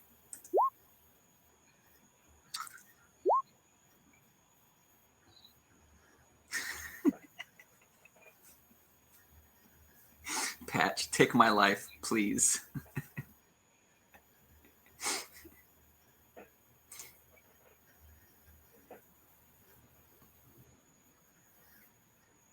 Come on, good credits, good credits, good credits. Eh.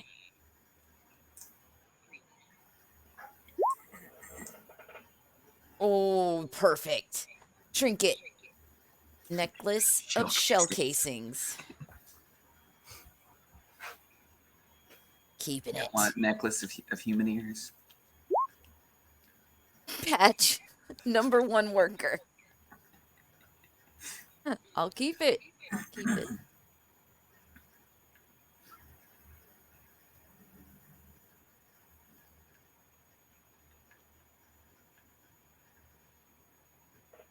Wait, did I get a speed bonus somehow?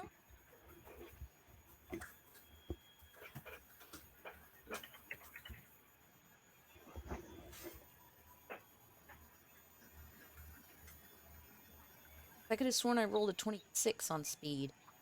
I think if you choose a class, certain class. Mm-hmm. Oh, okay, that's where the bonuses come in. Okie doke, just making sure I didn't, like, accidentally roll something. Okay. Character 3. Pay.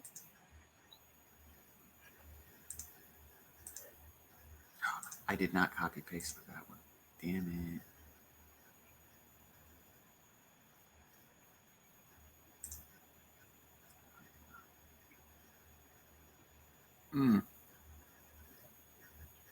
If I did not copy and paste, there's no way to go back, is there? Yeah, click the gear again, and then you can just go through. But will it make me re-roll everything? You just arrow through the pages you don't want to touch. Okay. Well, are you sure? It's making me pick everything all over again. Oh, well.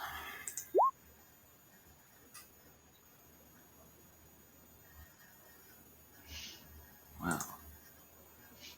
I think I have a Marine.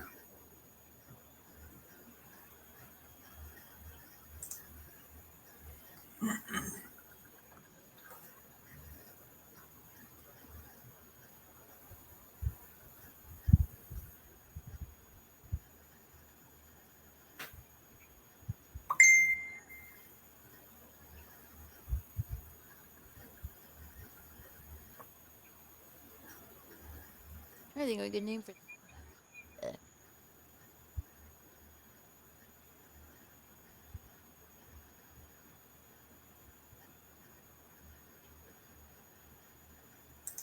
I got it.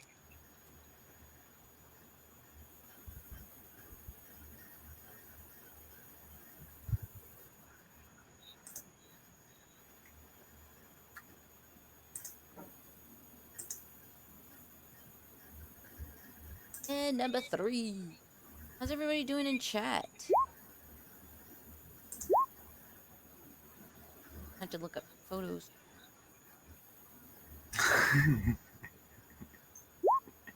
Whoa! Trinket manual with gun oil. Manual moonshining with gun oil and fuel. Oh. Oh. Yeah, I got some good numbers on this one. Strength 40, speed 41, intellect 31, combat 33. Patch So I think Chibi this is going to be my Cthulhu. Marine. Patch Chibi Cthulhu. Cute.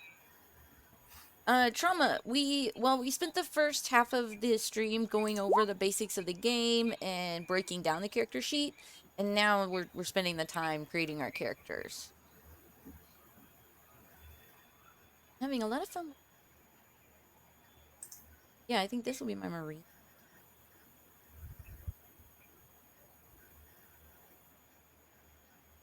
Okay, copy and paste. Don't make the same mistake. He's like, "I'll get it this time, damn it." And that means this is going to change names too. Yes.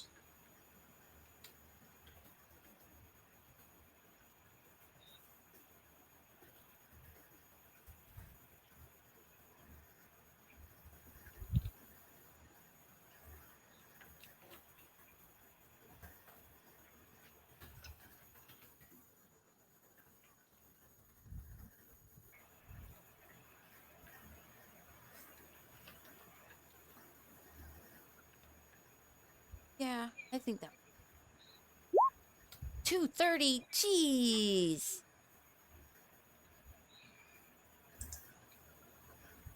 Oh, good trinket. Let's go. I named my Marine that specializes in explosives. Jim Cupcake Whipper. Oh, you went explosives. Oh. What is that? What you did? I was looking at it. I wasn't liking the way my kit lined up though, so.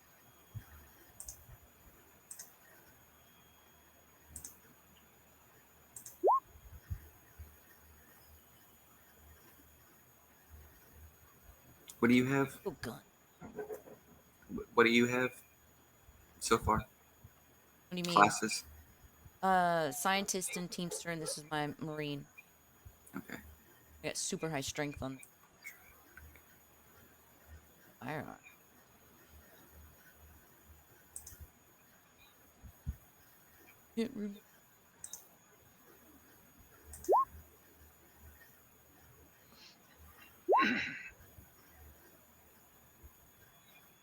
Switchblade.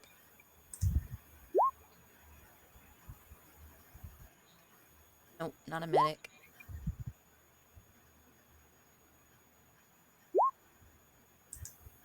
There we go. Poker hand. Dead man's hand.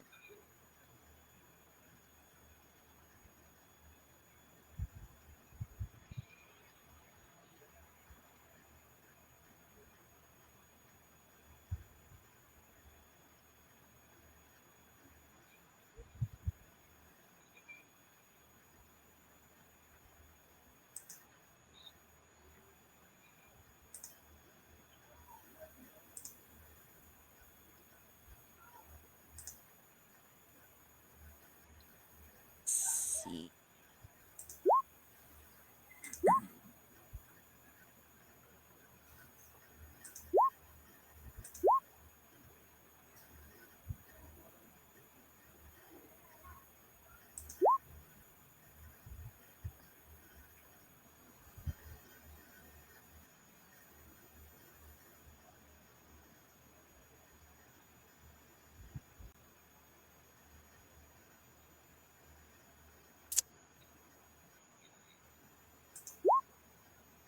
Little on the nose.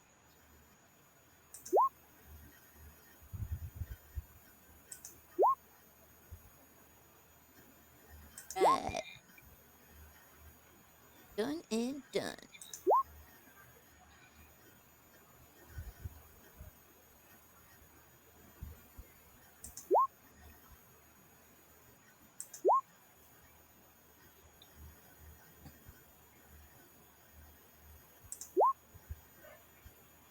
Got that.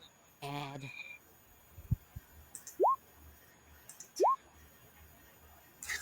To the patch, it's just a red gear. Okay. Gears of War. Yeah, that's what came to mind for me.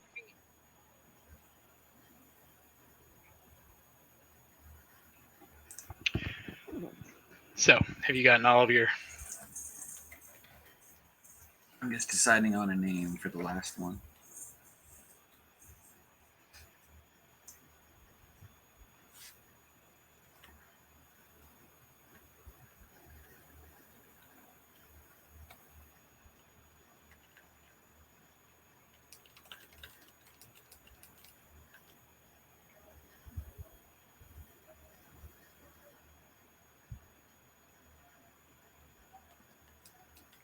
I'm bad at thinking of names.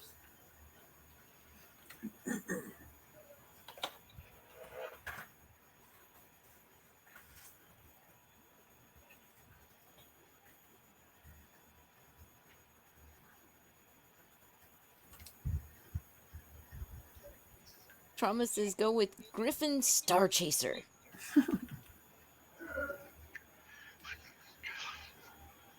That's a cool name.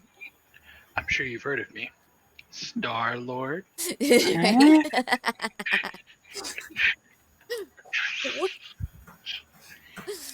It was great in What If when the Black Panther is Star Lord, Yes! and they'd redo the whole scene, and he's like, "Oh, Star Lord! Oh, we love you, Oh, Star we Lord! love you!" Oh, that was the best. That might have been my favorite episode of What If. Zombies. Oh, that one's top.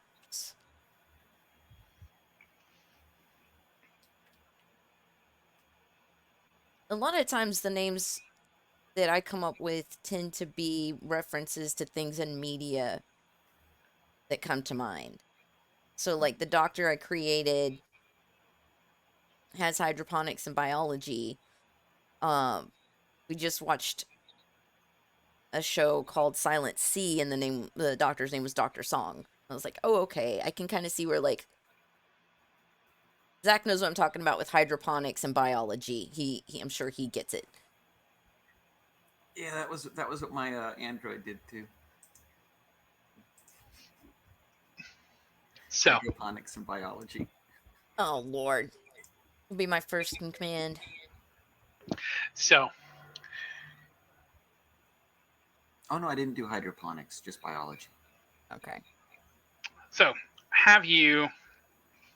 would you like to have a little bit of a taste of what this is going to be like? Sure. All right. Ooh. So, which characters are you going to be playing tonight? I guess it depends on which one I'll let her pick first, and then depending on what that class is, I'll pick something that's not the same. I'll try my scientist. Okay, your scientist is which Dr. one? Song. Okay. In fact, it might be helpful if I do this.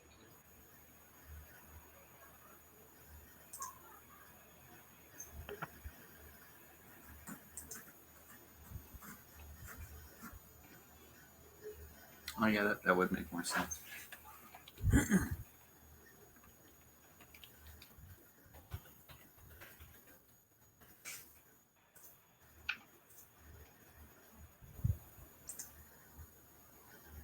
And who are you playing as, Zack?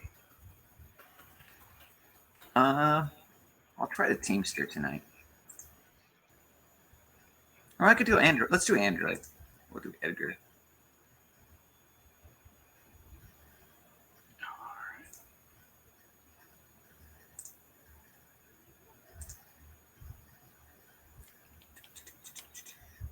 We're gonna go on a science mission, I hope, because if there's we're all gonna die. You get why I named my gun-toting Teamster Mommy, right, Zack? You mean Mami? Mommy, yeah.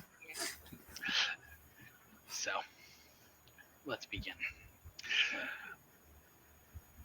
The ship that you are all collectively on Okay, actually, before we start, are all of your characters part of a crew, or do you guys not know one another? I would say for tonight's sake, it'd probably be easier to already know each other. Okay, so then we'll just say we'll just say everybody that you are all a crew together. Um, so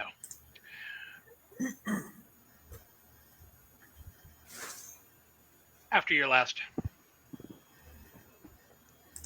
expedition out, the 9 of you tucked in, safe in your cryo tubes, or plugged into your chargers if you're a android,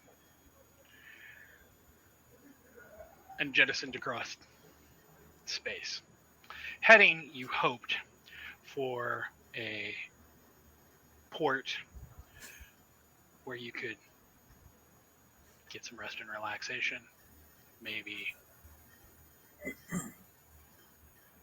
tamp down some of the thoughts and feelings from the last expedition you were at.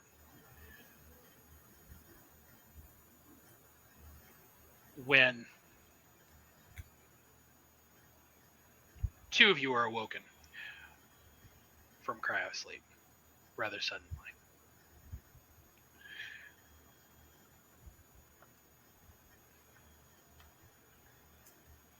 As you push out of your cryopods, there are flashing red lights, there are klaxons that are going off, there are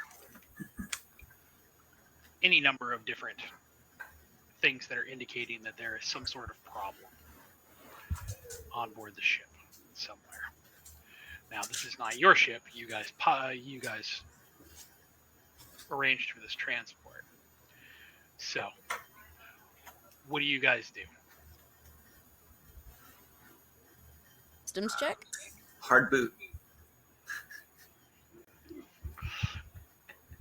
So, if you are looking to do a systems check, there are a couple different terminals that are in the room with you.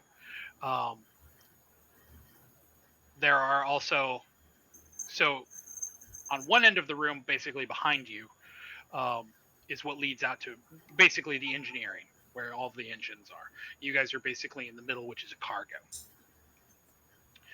Going forward would be where the bridge and the crew quarters and the galley and all of that would be. But where you are is basically just it looks like, and maybe at one point it was actually specifically for passengers, but maybe they pulled all of that out and decided to toss it to put in cryopods so that they could do long range hauling of people and transportation. So if you want to attempt to do a systems check, that will be. Man, we're getting started on the rolls already tonight. Is there like a terminal here in the cargo to at least check simple systems, or do we need to go all the way to the bridge? There is a terminal here to check simple systems. That would be your intellect.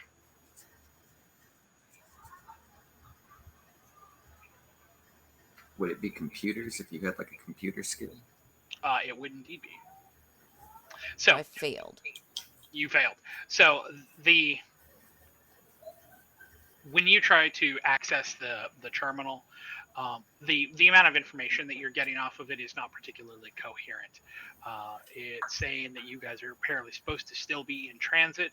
However, the time frame that you're supposed to be in cryo versus what's actually on there is incorrect. There's any number of different problems that are cropping up in this. The information bank is just not giving you the information that you want in the way you want it. So, what do you guys do? Is there any way I could try at the same terminal, see if I could get more information? You could indeed. Let me try. If you have Computer skill. If you have computers, then yep. So then normal, no advantage, disadvantage. And then attribute intellect. Nice shot. So when you pull it up, the you're able very quickly to discern through the information to basically filter it and get it put in order a little better. Uh, you were able very quickly, Zach, to determine the following things have happened. One, that something you were brought out of cryosleep by being dragged out of hyperspace when something caused the ship to stop. Um, the next thing has caused problems is that there appears to be hull damage Hmm. on the engines of the ship. The forward thrust is running at about 30% capacity. Um, it looks like there might also be some amount of an air leak um, coming from engineering. But life signs for everyone on board appear to be at least stable.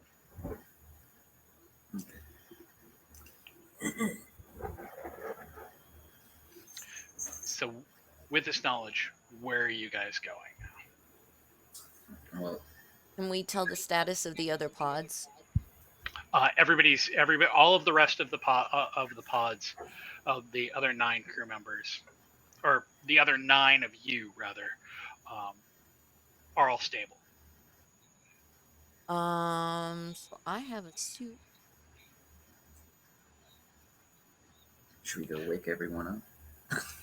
Now you can head. Now there are people who are awake, who are running the ship, obviously. So you could go back into engineering if you were attempting to investigate the problem, or you could attempt to head forward into the galley area and the rest of the ship, basically. I'd probably check in with the crew. Yeah, let's go at least. Plus, they probably have no idea that we're even awake. Okay, so you're heading forward. Sure. Okay, so when you head forward into the galley, there's no one there. It looks like somebody's meal was interrupted. There's a couple places that have been set out. There's a couple pieces of food that are out that have been. It looks like somebody got up really abruptly. Coffee's been spilled on the table. There's what looks like some potatoes that have been kind of tossed off the plate and are on the ground. You can hear some amount of commotion and arguing coming from further up in the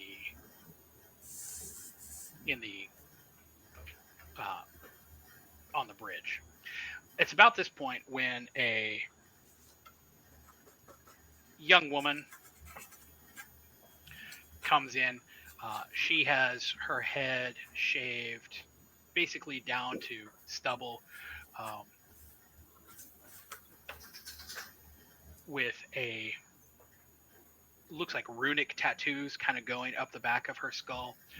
She's wearing a single jumpsuit that's basically been zipped down to the navel, with a call sign on her that identifies her as Angela. She looks at you and is like, "Oh God, they're awake."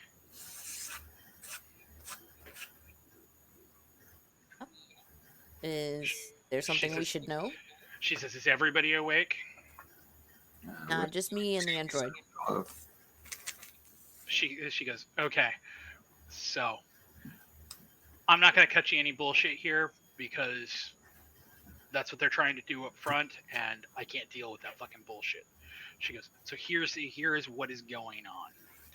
She says, "The pilot decided that he was going to be a dumbass and decided that while you all were asleep, he wanted to make a pit stop here because he thought that we could stop in at a space station here and maybe he could earn a couple extra credits doing a real quick expedition out. Here's the problem that this fucking moron didn't know.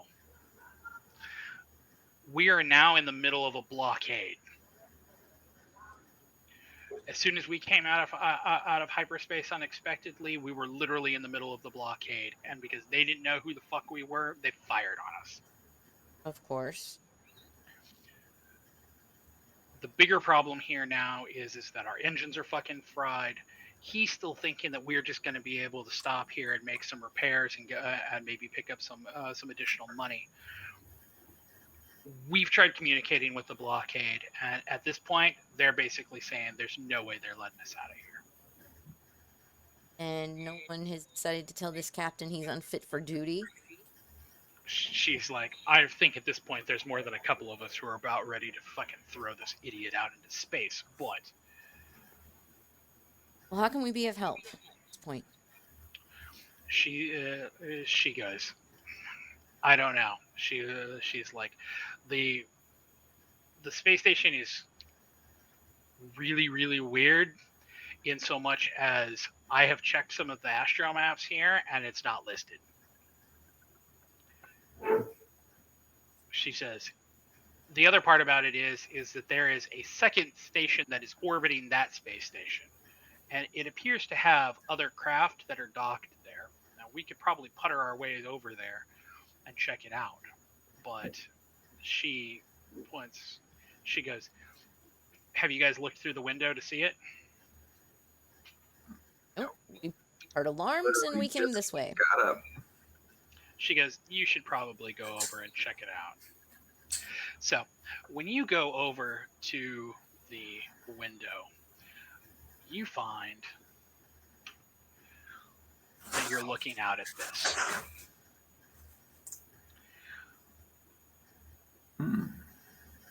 Now, to give you some sense of scale here, if you look down at the small cup-shaped station, the thing that is sticking out the side of that is another spaceship that's about the size of what you're on. It's a Death Star. So this is absolutely massive. This is a gigantic facility. It's a Death Nugget. It's not really. Would this facility happen to have any kind of towing vehicles or rescue vehicles? Angela kind of shakes her head and she goes, not from what we've seen. She goes, we're in fact, and here's kind of the weird thing about it. We've tried to raise that station by comms. No one answers. She goes, we've watched it for a couple minutes here. It doesn't appear like there's anybody coming in or going out of it. Except, she says, except for whatever is coming out of that cup. And we can tell it's coming out or it's beaming in.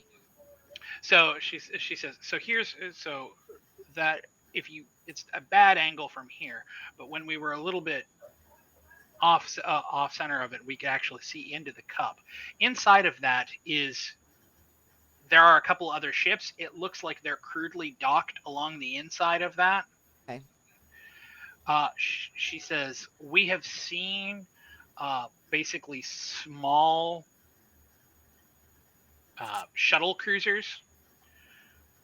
We've seen one that has launched off at least once and seemed to dock somewhere on that station, but we haven't seen anything else.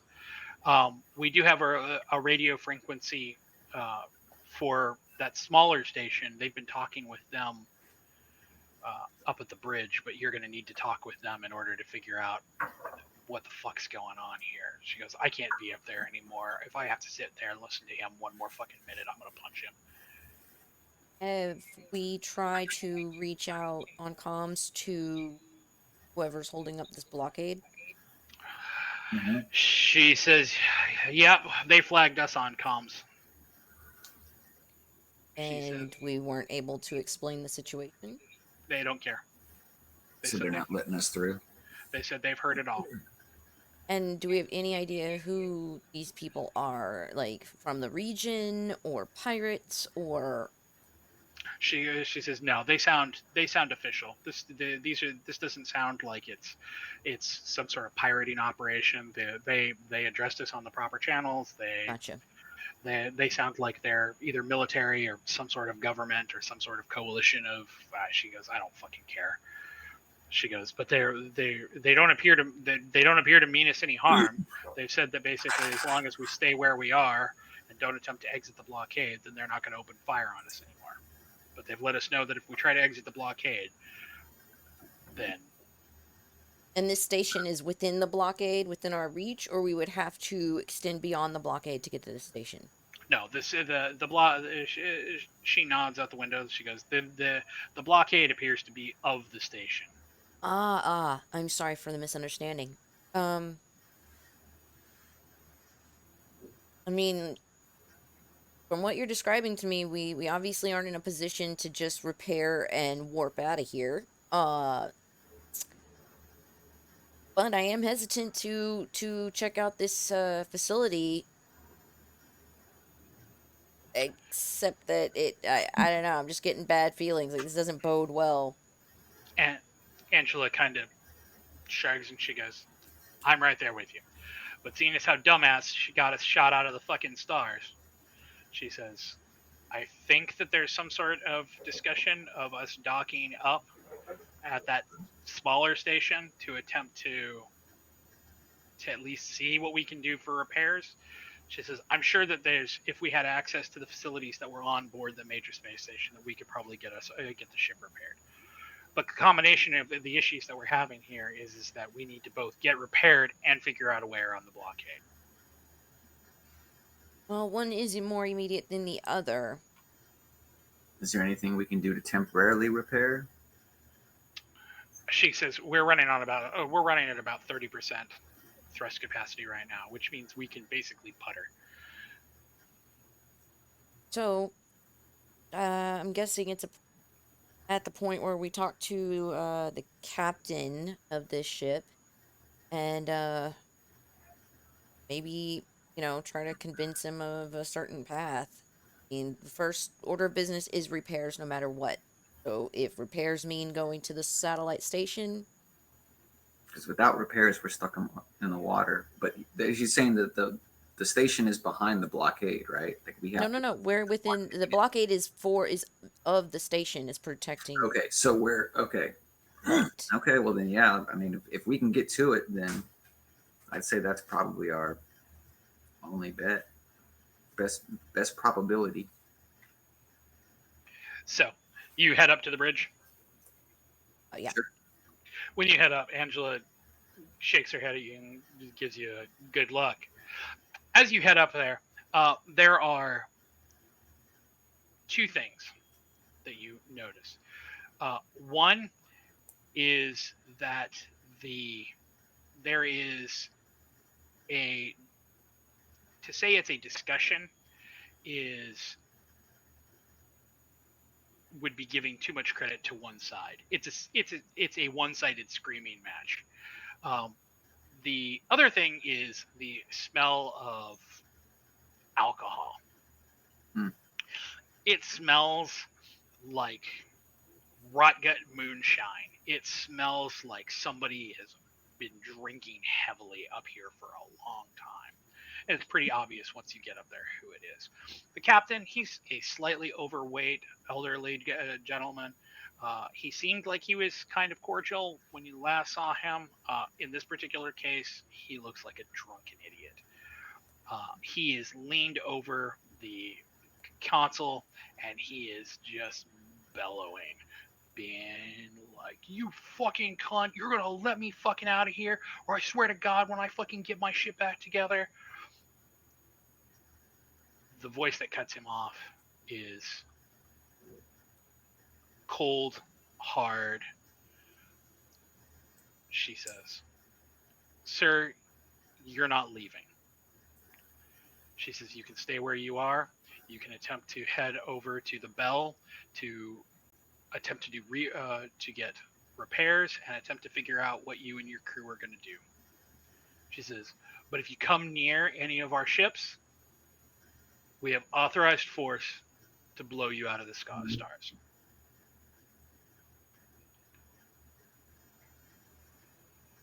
He flips the comm to off or mute, and proceeds to let loose a line of expletives before turning around and seeing you and being like, "Oh, you're awake. Sorry, we're just making a stop off here for some fuel and some You don't resupply." have to bullshit me, Captain. I'm full aware of the situation. He sighs and says, "It's not as bad as it looks." No, it seems to be worse. He goes, "We've already been on comms with the station down there, trying to negotiate to get us out of this blockade." He said, "That's coming along." He said, "We're going to head down. We're going to head down there. We're going to work on getting repairs, and who knows?" He says, I thought maybe we'd stop by here and maybe earn a couple credits." He says, maybe while we're here, we can take advantage of this. Captain, it does not seem that the space station is particularly social. He goes, "Well, you're damn right about that. We've tried to raise it on comms, and we don't get shit." I seriously advise you to take the advice of your fellow crewmate Angela. She seems to have a good head on her shoulders, and above all, a sober one. He kind of bristles at that, and he's like, "Oh, and what would you have us do?" Well, the first logical step is to make repairs. At 30% thrust, we will certainly not be getting beyond the blockade on our own. Second order of business is getting beyond the blockade. That's going to take more thought. We should complete repairs on the small satellite station while we come up with a plan of action to get on the blockade. There's a light that starts to blink on the panel. The captain turns around and hits the button next to the light. He's like, "Yeah?" A crisp voice comes out.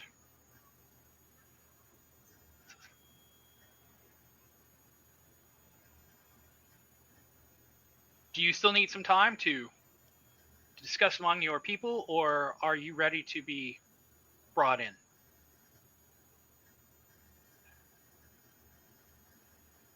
Captain, "Hold your horses." He hits the button, turns back to you, goes, "Man says his name's Arcady. He seems weirdly okay with this entire situation, which makes me a little uncomfortable. What is Arcady's role? Apparently that space station out there is his. The little one, not the big one." Understood. Well, seems like we would be in need of a tow at this time. I suggest you take him up on his offer. The captain belches and hits the button and says, "Yeah, we'll come over." He turns on thrust, and when he hits the button for thrust, all the klaxons go off throughout the entire ship. There's red lights everywhere. Everything is screaming. The ship shakes hard. Both of you gain 1 stress.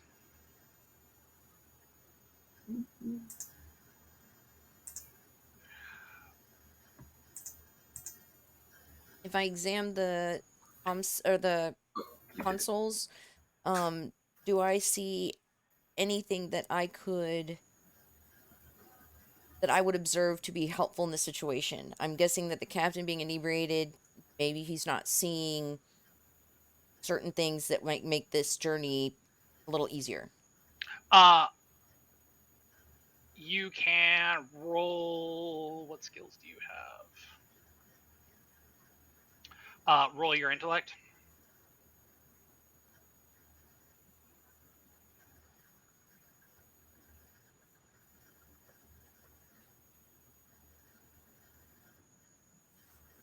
Um, So fuck. the when you look at the panels, your biggest problem that you see is that aside from the fact that most of them are in some amount of disrepair or locked, the ones that aren't, some of them like are so dirty with fingerprints and stuff like that that it's just difficult to see what's on the screen. At least one of them is covered in vomit. Um, this dude is not running a very clean ship here. At least he hasn't since you guys boarded. And it's with the way that he's got things set up, between the damage that he's done to it with his negligence, and it's difficult to see what's really going on here. After about 10 minutes, the bell, as he called it, has started to come into wider relief. Through the window, you can see that it is basically what looks like a giant thruster rocket. It's not actually even a ship or a space station. It is a detached thruster rocket that has been repurposed. Yeah, that's basically been repurposed and jerry-rigged into some sort of landing or launch pad. Or there are 2 or 3 other ships that are on there. 2 of them are about the size of yours. They've also suffered damage. One is much smaller, that looks like it's actually in reasonably good shape, but it doesn't look like it's capable of interstellar space. And then there is a small ship that's docked across from them that looks like a shuttle. It's kind of fat, kind of boxy, probably not enough space for more than 5 or 6 people. So, But it has warp capability. Probably not. It's tiny. So when you guys so you're about maybe 100 meters out, you see in the center of the cone, kind of on it, a hatch opens, and a man in a vac suit walks out and starts like flagging you down. The captain starts nudging it forward, but every time that he nudges it forward, the ship kind of jumps a little bit, and it becomes a little concerning that maybe he's going to jump it forward too much.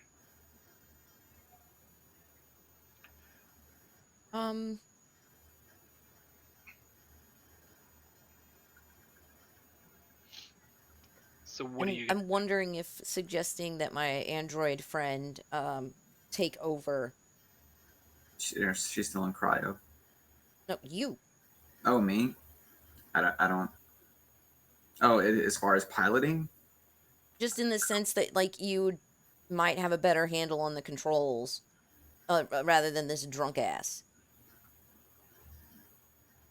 I don't have any piloting ability, really. At this close range, would it really be considered piloting as much as just handling the controls? I don't know. I mean, it would just be, so I would say that it is, at this point,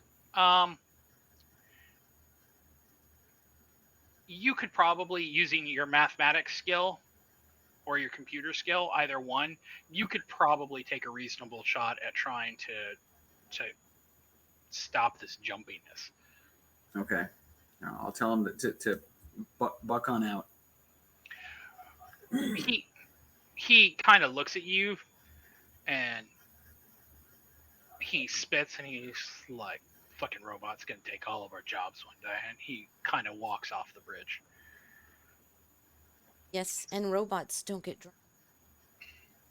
So, roll either one, either mathematics or intellect. Mm-hmm. So no.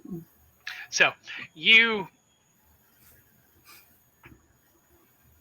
as you try to jump it forward. It's not as jerky, but you still do jump it forward. Can I spend a And- willpower to reroll? Um,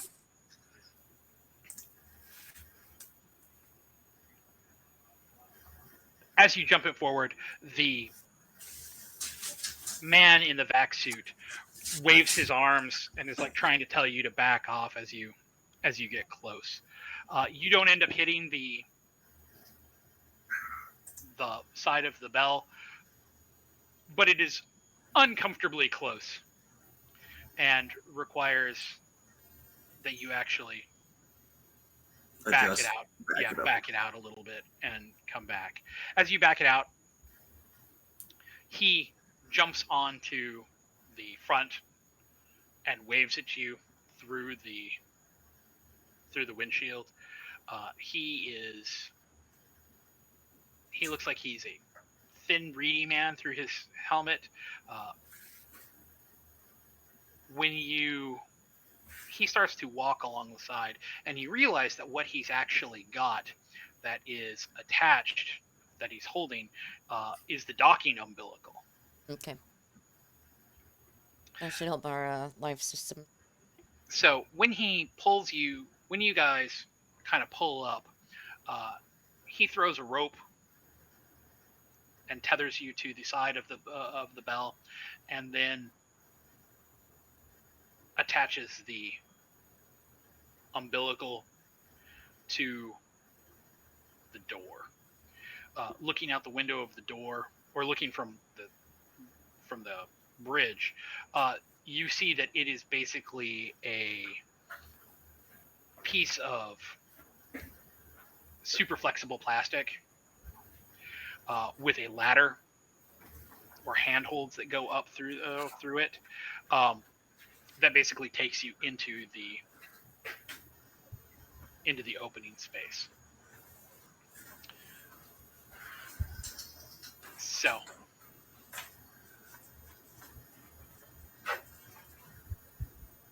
you see the map.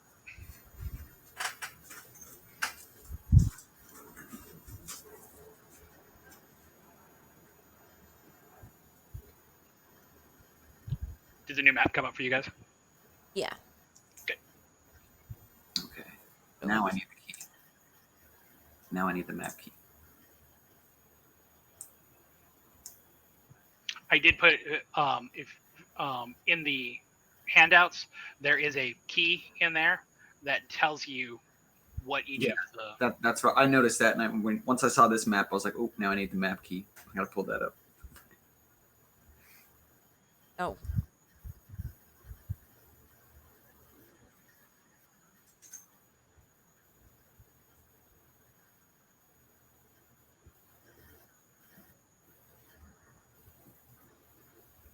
So, what are you guys going to do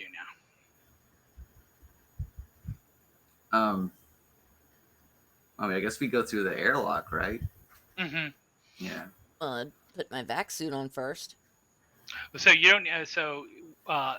You don't need to. You've noticed that the inside of the umbilical, as soon as it attached, it's pressurized. So Okay. Okay.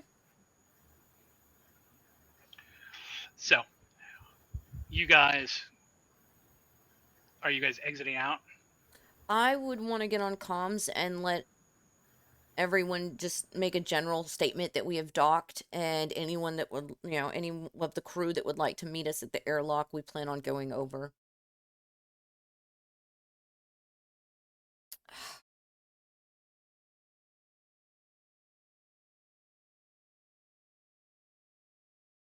Dropped. Oh, there she is. Am I back? Am I back?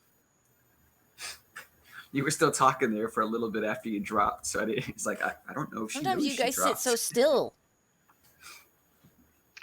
So Okay, I So hope everything's you said okay. so you said you were getting on comms. Yes, to just let, Angela, Captain, any other crew, let them know that we have docked, the umbilicus is attached, and we plan on going over if anyone would want to join us. When you exit so I'm guessing you're going to exit out of the bridge and then head down to the opening Airlock and door. out. Yeah, Mm-hmm. the airlock. So that's actually back in the cargo section. When you head back down through the galley and into the cargo, um, you don't see them. There's no peoples. The door is open, so it's possible that they have already continued through without you, Okay. or that they have headed to engineering. But wherever they are, they're not on board.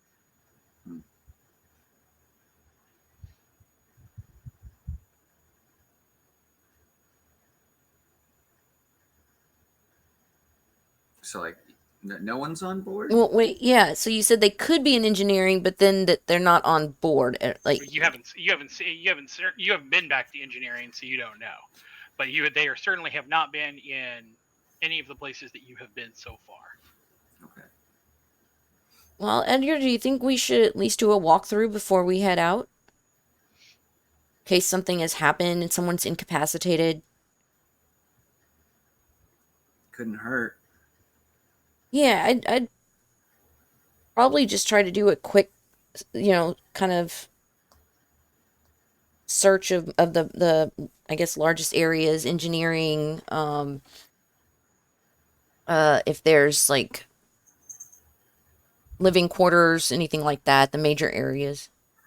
As you're searching through, you notice that there are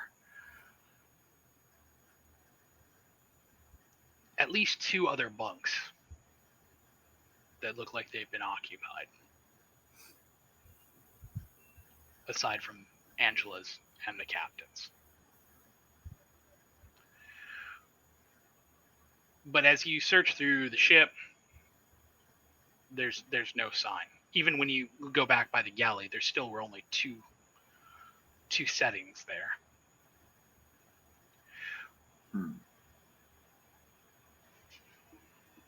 Yeah, I guess if the ship seems clear, we should head over. I mean, there's nothing else we can do. When you open the door and head into the chamber between the two, there is the familiar popping sensation in your ears as the pressure goes away and zero gravity sets in.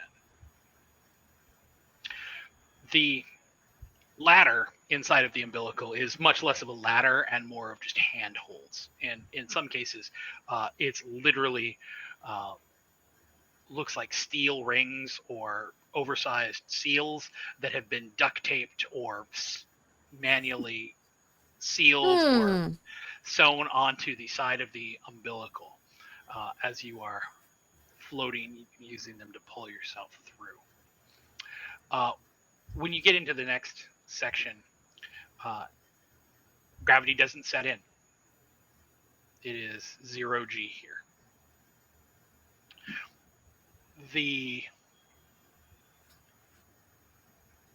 When you pull yourself into the next area,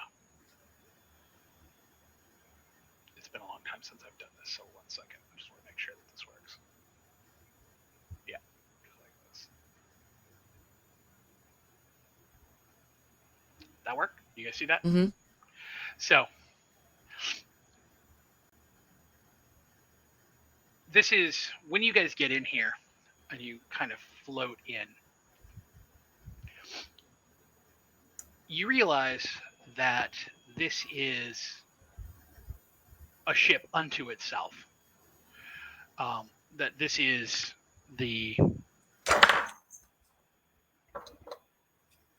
basically that this is a slightly larger ship that has had the blast doors opened and used as the centerpiece of this space shuttle. It is completely dark. Like, it is the only light that is to be found anywhere in the in this chamber there are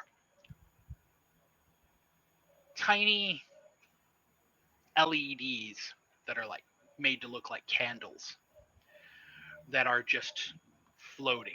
Some of them are in their own like candelabras or other holders. Some of them are just pinwheeling through space. Um, there are quite a few of them, and they're, again, because they're LEDs, they don't give off any heat, but their flicker does give the room a kind of weird feeling, somewhere between being like hallowed ground or maybe even a little haunted. It is a little strange. When you arrive,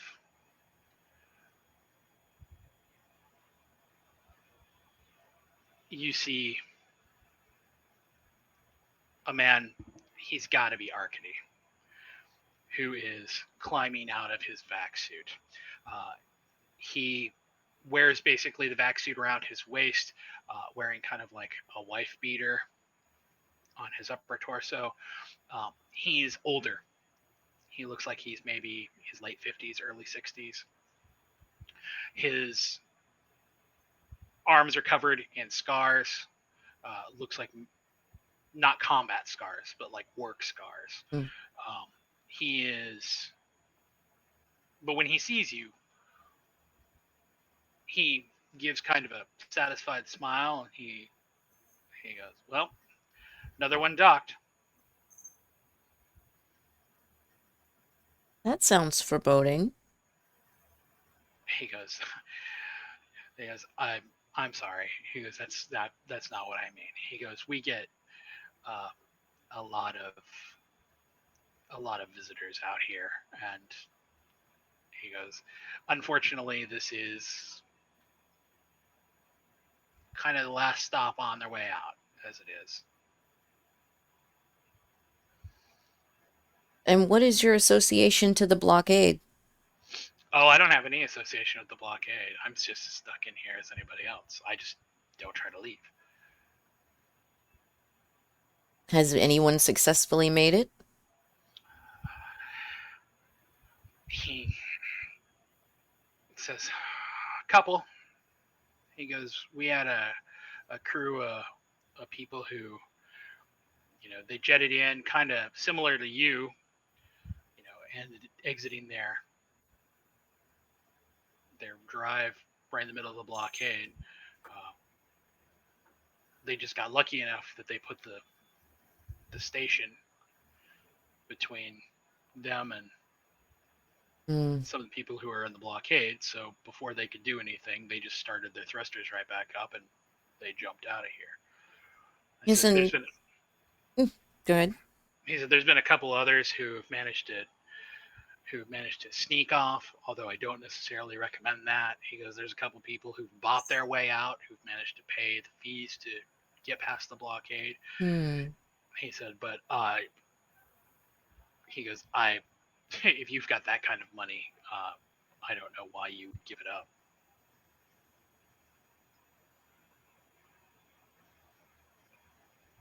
Well, we definitely need repairs thanks to a very drunk captain. He says, yeah, he came aboard. He goes, but I didn't see anybody else. He goes, is it just you guys? Well, there's more in cryo. Definitely. And when we awoke, we were greeted by someone named Angela. And before we came over, we did a quick tour of the ship and did not see her. So either she snuck aboard your ship or she's still hiding on ours. Guy's like, well, she didn't come over here. He goes, it's not like there's any place to hide here. He goes, I know it's dark, but he's like, still would have had to come down the umbilical. And I've been standing right here, so. No, something definitely does seem strange. There's there's betting for at least 4. but so far we've only seen the two. He says, that is a little weird. Mm-hmm. He says, well, he says, you are more than welcome to stay here for as long as you need to. He goes, I come and go. I guess you could call me a bit of a ferryman. All right. So I take divers into the deep and drop them off, and when they need to come back, whatever they call, I have to go. The deep. What do you mean by that? He kind of thumbs his hand over his shoulder, and he goes, Cloudbank. Ah, The big. Okay. interesting nickname. He says,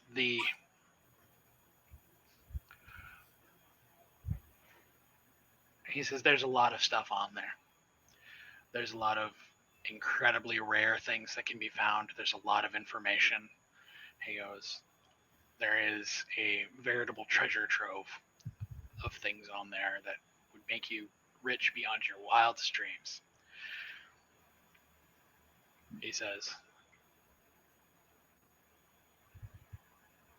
I've been here long enough to know that it's probably not worth it, but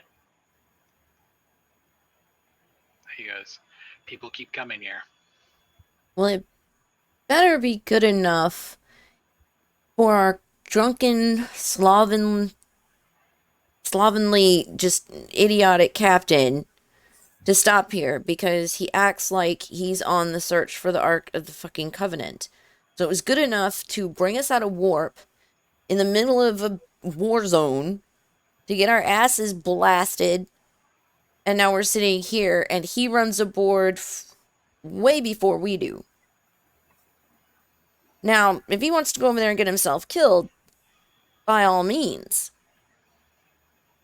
But my main concern is for, obviously, myself, my android, and the rest of my crew that's still in cryo. He says, well, he goes, I don't know how bad your ship is. He goes, but if we're going to be doing repairs on it, he goes, do we want to get them moved off?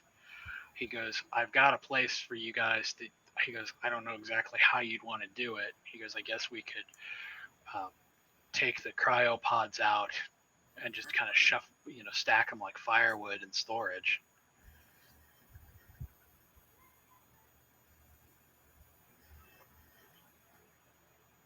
When he says storage, he still means on the satellite or on the station?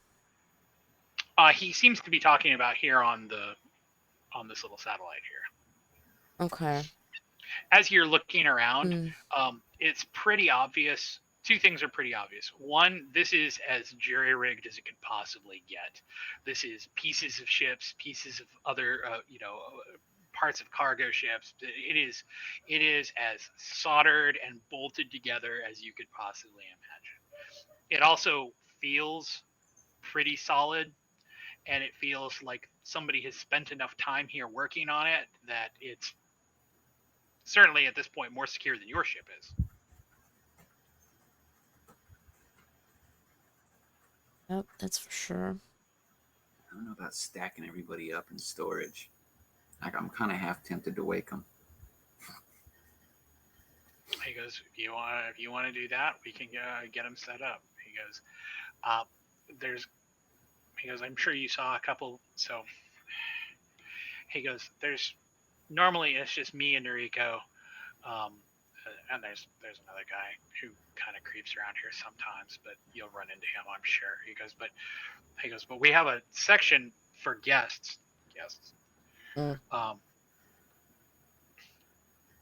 He goes, there's only, I think, 2 other people who were using any of the space.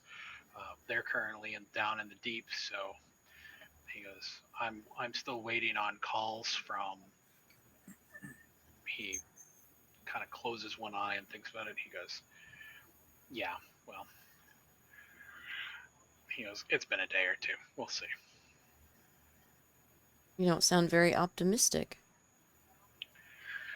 He gives a kind of chuckle and he's like, well,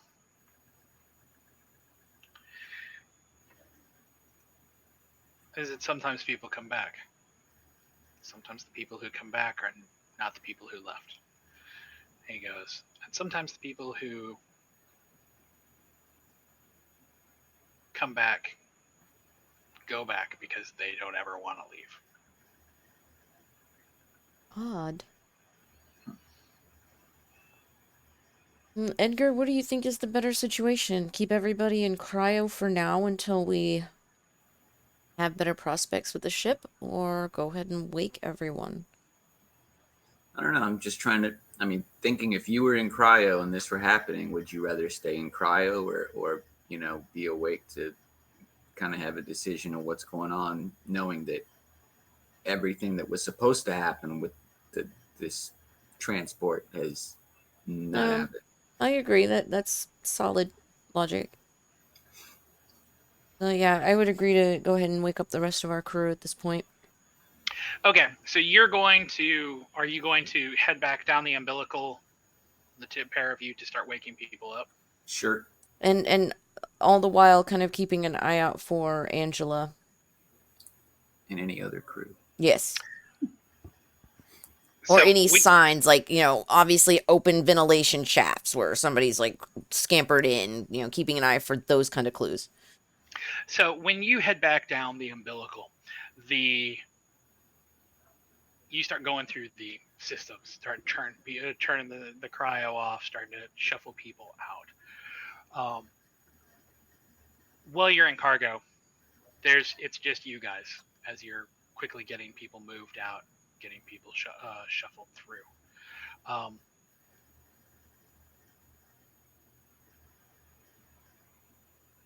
But you don't see either the captain or Angela.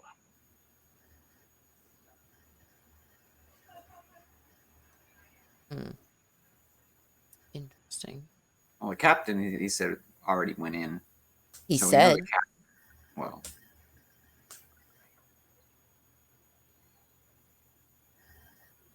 Trust no one.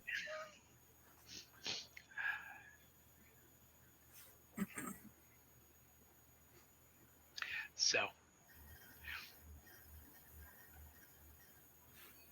you've woken everybody up. How would you describe the situation to them?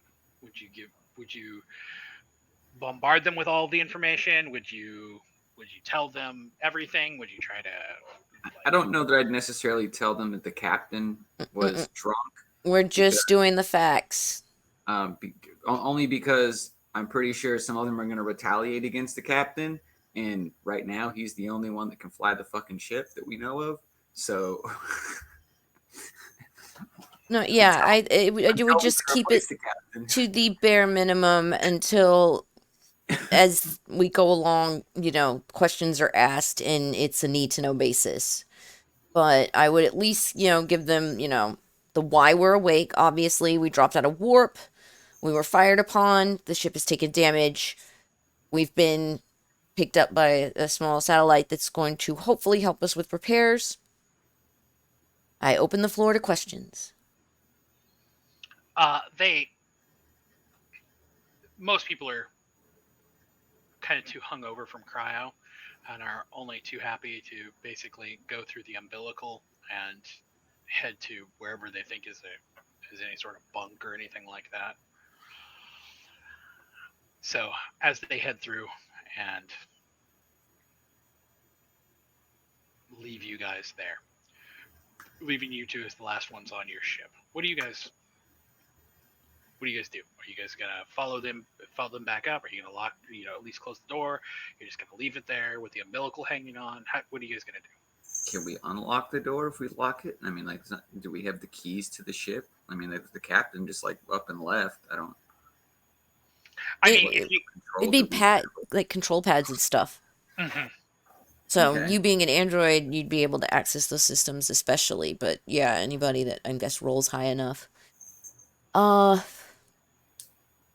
Again, when we were waking everyone and I was kind of walking around, did I notice anything odd, anything that doesn't seem like it would come from the damage that we'd taken?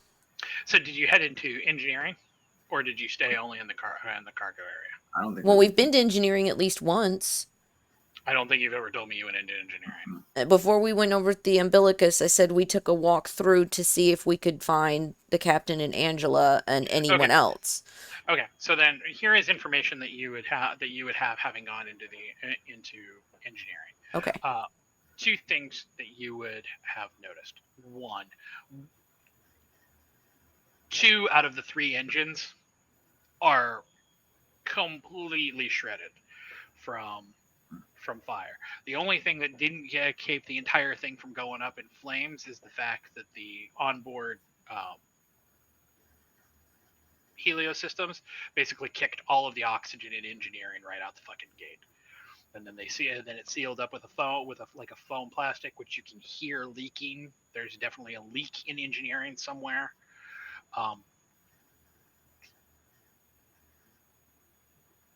So you're down to just the one engine. But does the engines acting like this, is this consistent with taking damage from the outside of the hull, or does this seem like it's kind of sketchy, like sabotage? What I was going to say is one of the engines is damaged beyond, it's completely foolhardy. You would be able to tell. The other engine seems maybe like it should be working. The secondary engine looks like it's should possibly be working, but for some reason, maybe pieces are missing, maybe something is misfiring, maybe there's a programming error that's causing things to not work properly. It looks like it should work. Why it's not, without actually basically pulling out a toolbox and getting your hands dirty, there's no way to know. Okay. So yeah, if we found nothing else, Edgar, is there anything else you want to investigate on the ship? Any other computer logs or anything that might tell us about where the other crew members went or what happened to them? Or if you want to attempt to access the crew files, roll your computer skill or your intellect. You have computers. Yep. No, I said it right. Yeah, you get to roll computers. I'd have to roll intellect.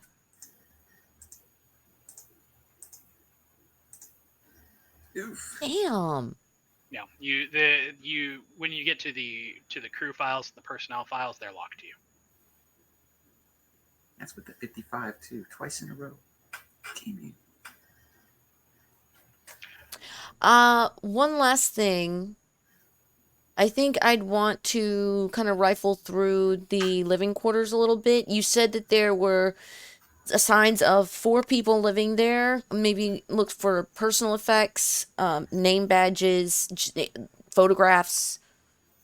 Is there any identifying markers here? You don't find a whole lot. The closest thing that you find to it is you find a picture under one of the beds. It's like an old school Polaroid of a blonde-haired gentleman. He looks like he's got a mustache, maybe a goatee, big smile. He's got his arms around a couple people. One of them looks like it maybe was Angela, but she looked like maybe she was a teenager. But this is probably one of her effects, or somebody else on this ship is linked to her. Yeah, I'm going to scroll that away in a pocket. And if that's all we found and there's nothing else for Edgar, I mean, I could try my hand at tapping those files using my intellect. I haven't done good so far. But I'm also not sure if that would roll under hacking, because if an android can't do it. I would say at this point you're probably better off coming back once you've got either more skills or an actual access code. Gotcha. Then yeah, I'm ready to head back over to Arcady and check in with our guests. So when you get there, he has already led them down to to where they are staying? Oh, I would definitely lock the door. Keep Okay. the umbilicus attached, but lock the door. When you get back to the bell, Arcady is sitting there. He's got a welder in his hand. Looks like he was about to put his vac suit back on, and he goes, "Oh," he goes, "Glad you got back in time. I was about to actually go out and take a look at some of these other ships." He says, "Do you need me to show you down to where your friends are?" He goes, "They're all." He said most of them were kind of suffering from hangovers, so we got them all posted up. Um, Edgar, is there anything else we'd like to do on the way, or shall we go check on them? I guess we can go check on them. So Arcady waves you on and walks you over to a side on the ship and a locked vent that is labeled fuel. He churns the valve and opens it, and there is a long steel tube that's been patched. And there are little floating candles going down. They're not evenly spaced, so there are sections where it is pretty dark as you look down this tube. He waves you on, and he floats in front of you. I'd probably still pull out my flashlight. It is, even with the flashlight, it's dark enough here, and it's that you're only getting maybe 10 feet of visibility in front of you as you head on. Okay. As you head on, you get to another vent where he wrenches it, enters a code on it, and he wrenches it open. Do I notice the code? No, he's very secretive about it. Okay.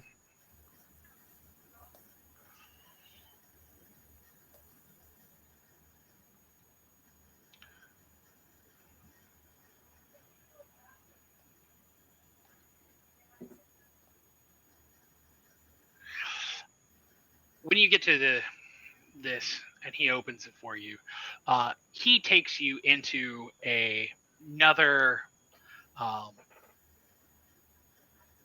what it looks like is a decommissioned fuel pump. You can see where everything would have been bolted in and held on and put together, and instead he's taken basically plates and sheets of metal from all sorts of different crafts and just basically bolted it everywhere around to turn this into kind of a makeshift room. As you're floating through, you notice that there are hash marks all over the all over the bunker. It is it's just covering the entire thing, just notches. Psycho. He waves you on to the next. There's another room at the end of it.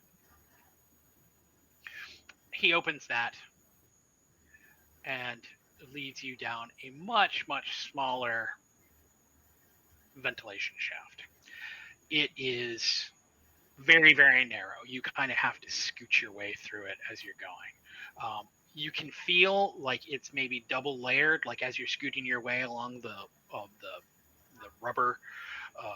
As you get down into it, it's a little claustrophobic, but you feel like your elbows and your knees keep hitting on something metal on the outside. So you think that maybe there's like you're in a ventilation shaft that's been protecting this. When you get to the other end, you are in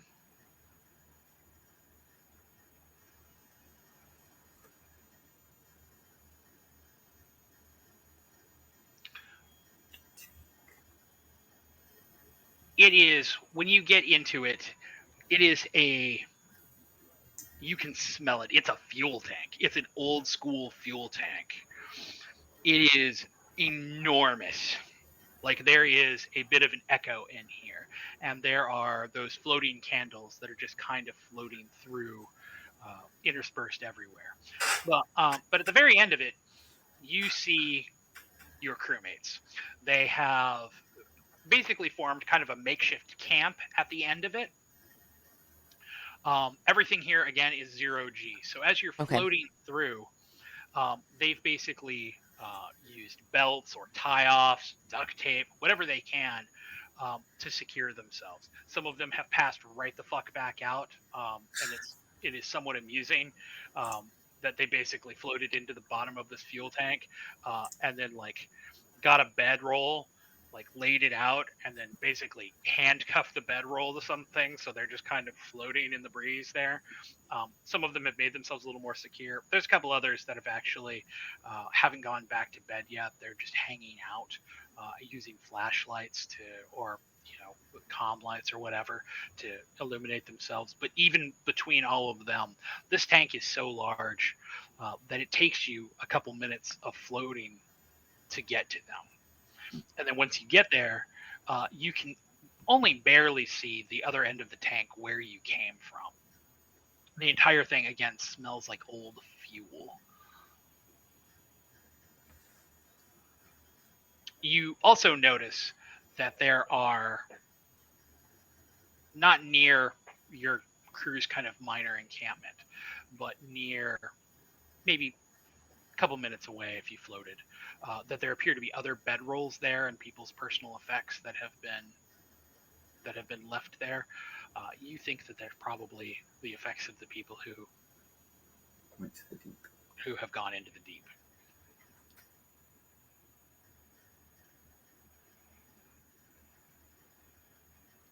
Ugh. So I think at this point, the ones that are still awake, I would just want to check their vitals. everybody seems to be in good. The people who are awake, everybody seems to be. I mean, everybody is pissed, of course. Everybody's irritated about the circumstances. Yeah. But nobody seems to, like, nobody's been fucked with. Nobody seems like they've had their vitals, fucked with. Hmm.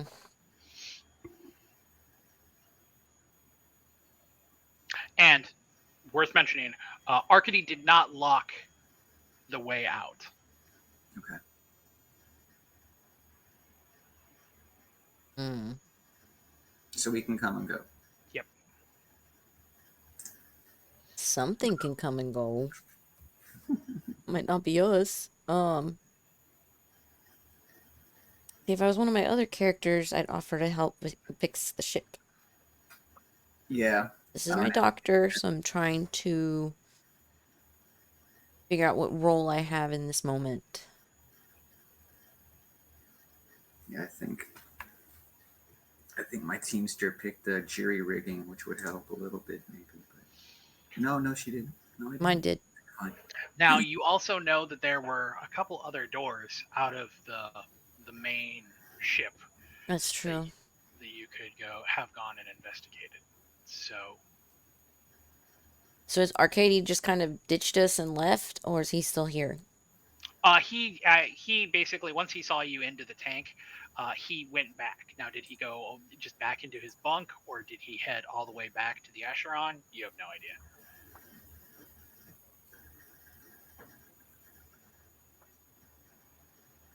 Wondering if this is like a good place to break. I didn't even notice the time. I guess because I joined late, I wasn't thinking. It's been a short. It's only been 2 hours for me. Yeah, this sucks because I'm like, oh man, we have to leave here because I could totally sink another 2 or 3 hours into this. I know. If I was not just like the physical tired right now, my mind's into it. I'm like, yeah, brain's boiling, looking at outcomes, trying to figure out, next steps. But my body's like, come on, bitch, go lay down. And tomorrow's going to be a long day. Yeah. All right then.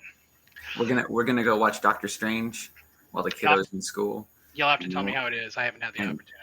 And then when the kiddo gets out of school, she's gonna have her late birthday party. So we're taking her and some of her friends bowling. So it'll be. Before all that, I have to get blood work. Oh. Yeah. All right. Then how about this? We'll say that you guys settle into the tank. Yeah. And that this is actually a reasonably appropriate place to Like take a rest and. So, before we go. Oh, quick question. Sure. So with this system, do you end up playing out that character until their demise? Or every session do we get to pick from our people and play that session as such? Every session you will choose who you're playing as you start. Yes. And he said there's also a possibility of changing during sessions. Like if we get somewhere and we realize that we're not, the people that are there aren't equipped to handle it, we can, go back and tell the people that are equipped to handle it to go do it instead. And then So you guys have both got enough XP to level. Cool. So that will not take very long. So let's do that right now. Ooh. Okay, let me close the map key. So. Yep. Come on. Move with. So. What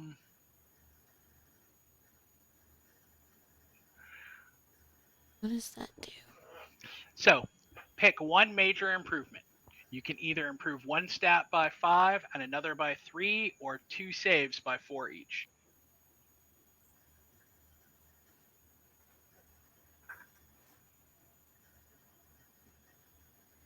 I think I want to do the saves because my saves are like my sanity and armor are really low. Yeah, my fear and my body are both 25. My sanity is 20. Oof. So I'm like, yeah. I'm a scaredy bot.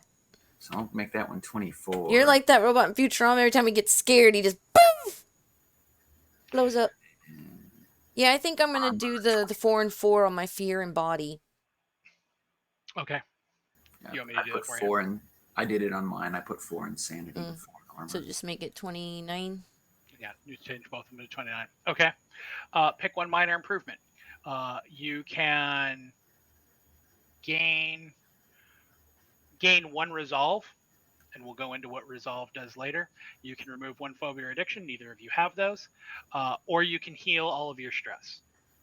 And it just go down by 1, right? No, it'd go down to, it starts at 2, but you can go down to 0. So it would go down to by 1 because I'm at 3. We're at 3. No, you'd go down to 0. Oh, it'd go down to 0. Mm-hmm. I'm intrigued with the resolve thing. Yeah, what does the resolve do? Resolve.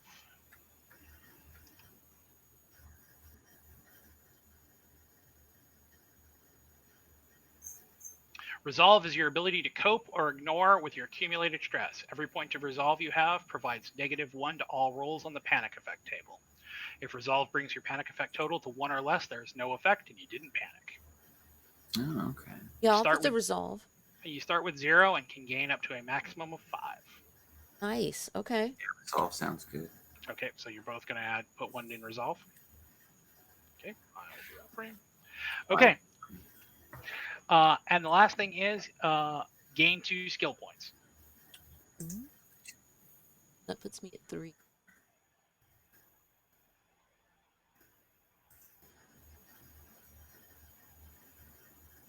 So how come none of the other ones show up? Because the second column is 4. The second column should be 2. The third column is 4. No, third column's 3. Oh, third column's 3, but the second column is 2. But none of them are lighting up. Because you have to get the precursors. Yeah, you have to get the prereqs for it. I have biology, so I should be able to pick psychology. So okay, hold on. So they did not do a very good job at explaining this on this table. If you want, where's the one you wanted? I was just looking at psychology. I have the prerequisites for, so I thought it would like at least light up. No, okay. For psychology, the prereqs are the prereq is just biology. Right, I have it.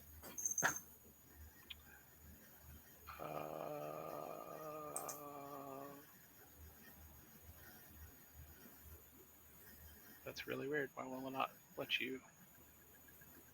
None of my second tiers are clicked at all either. And I have biology and hydroponics listed, so psychology should technically be open for me.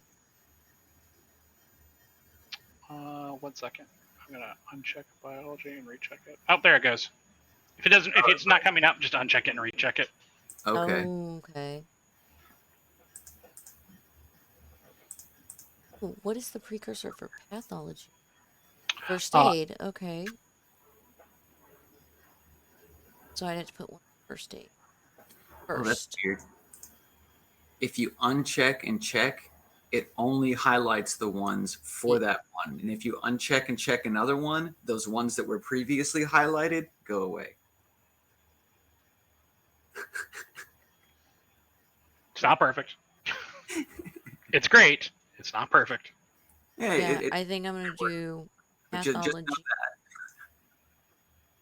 So if I put the 1 in first aid, I can put 2 in pathology. Like, wait. Yeah, and then the pathology is 2. So that would be 3. Cool. Xenobiology. Yeah. I get the points. Okay. And then you said you went into psychology? Yeah, I did psychology. Okay. Then you guys have leveled. Damn, that's easy. It's nice, isn't it? This is amazing. It feels like it's gonna lend so much more to story than sitting and figuring a lot of stuff out. I mean, now that we've gotten, Vampire was that way at the beginning because there was a lot. But now that we've been playing for a while, there's really not as many questions. I mean, there's still questions, but it's not like we're detracting from stories so much to try and figure out. We found our groove. Yeah. But this game seems like there's a very small learning curve involved. Like it's pretty much. You were right. Like it doesn't take much to get right in. Well, with that, we will leave off. And I don't know about you guys, but this has been an absolute blast. I am super enthused. I cannot wait to come back next week. I know, especially with Martha. Which, by the way, we can always send her a link to this video because this will be saved for 7 days on my account. Watch it. And she can watch and kind of get filled in on things on her own time. I would definitely do that. If we can do that, I would definitely. I can get her. We can get her the link into the group message. And I'll just put out a warning for next Thursday. The art show for Amber goes from 5 to 7. So we'll be getting home slightly after 7. So it'd be like right after the bio break time that we would be getting home. Okay, then how about we just say that we'll start at 8. Yeah. 7 for you guys. Okay. Yeah, 7 here. Sounds good. Okay, I will put that in the note for next week. It'll be a short session, and then Thursday after that, of course, or if we want to do in between. Mm-hmm. Yep, sounds good. Awesome. Thank you guys so much for doing this with me. This has been so much fun. We're always thankful to you because I always put the GM up on a pedestal. I'm like, you did all the work. Like I get to sit here and have fun, but man, you did all the work. Oh my god. This has not felt like work to me at all. Well, that's good. Well, I want to thank all our Twitch people, wonderful Twitch people, for hanging out with us today. Trauma and Backup and Val popped in. Thank you guys so much for hanging out on the 0 session. And we are hoping to make this a Thursday night regular. And hit us up on my Discord if you have any questions about this game, Vampire, just role-playing in general. Nox is a wealth of knowledge. So I will see you guys not tomorrow. Jackbox has been canceled, so it looks like it'll be Monday for Vampire. So unless we decide to do a Jackbox Saturday to take out to... Could happen. We'll see. That's why you should always have your notifications clicked, guys. Who knows? We might do something Saturday. We'll see. Okay, we'll raid out to a friend. We'll see who's up. I think Johnny is still on. We'll see. And you guys have a great night. Take care, everybody.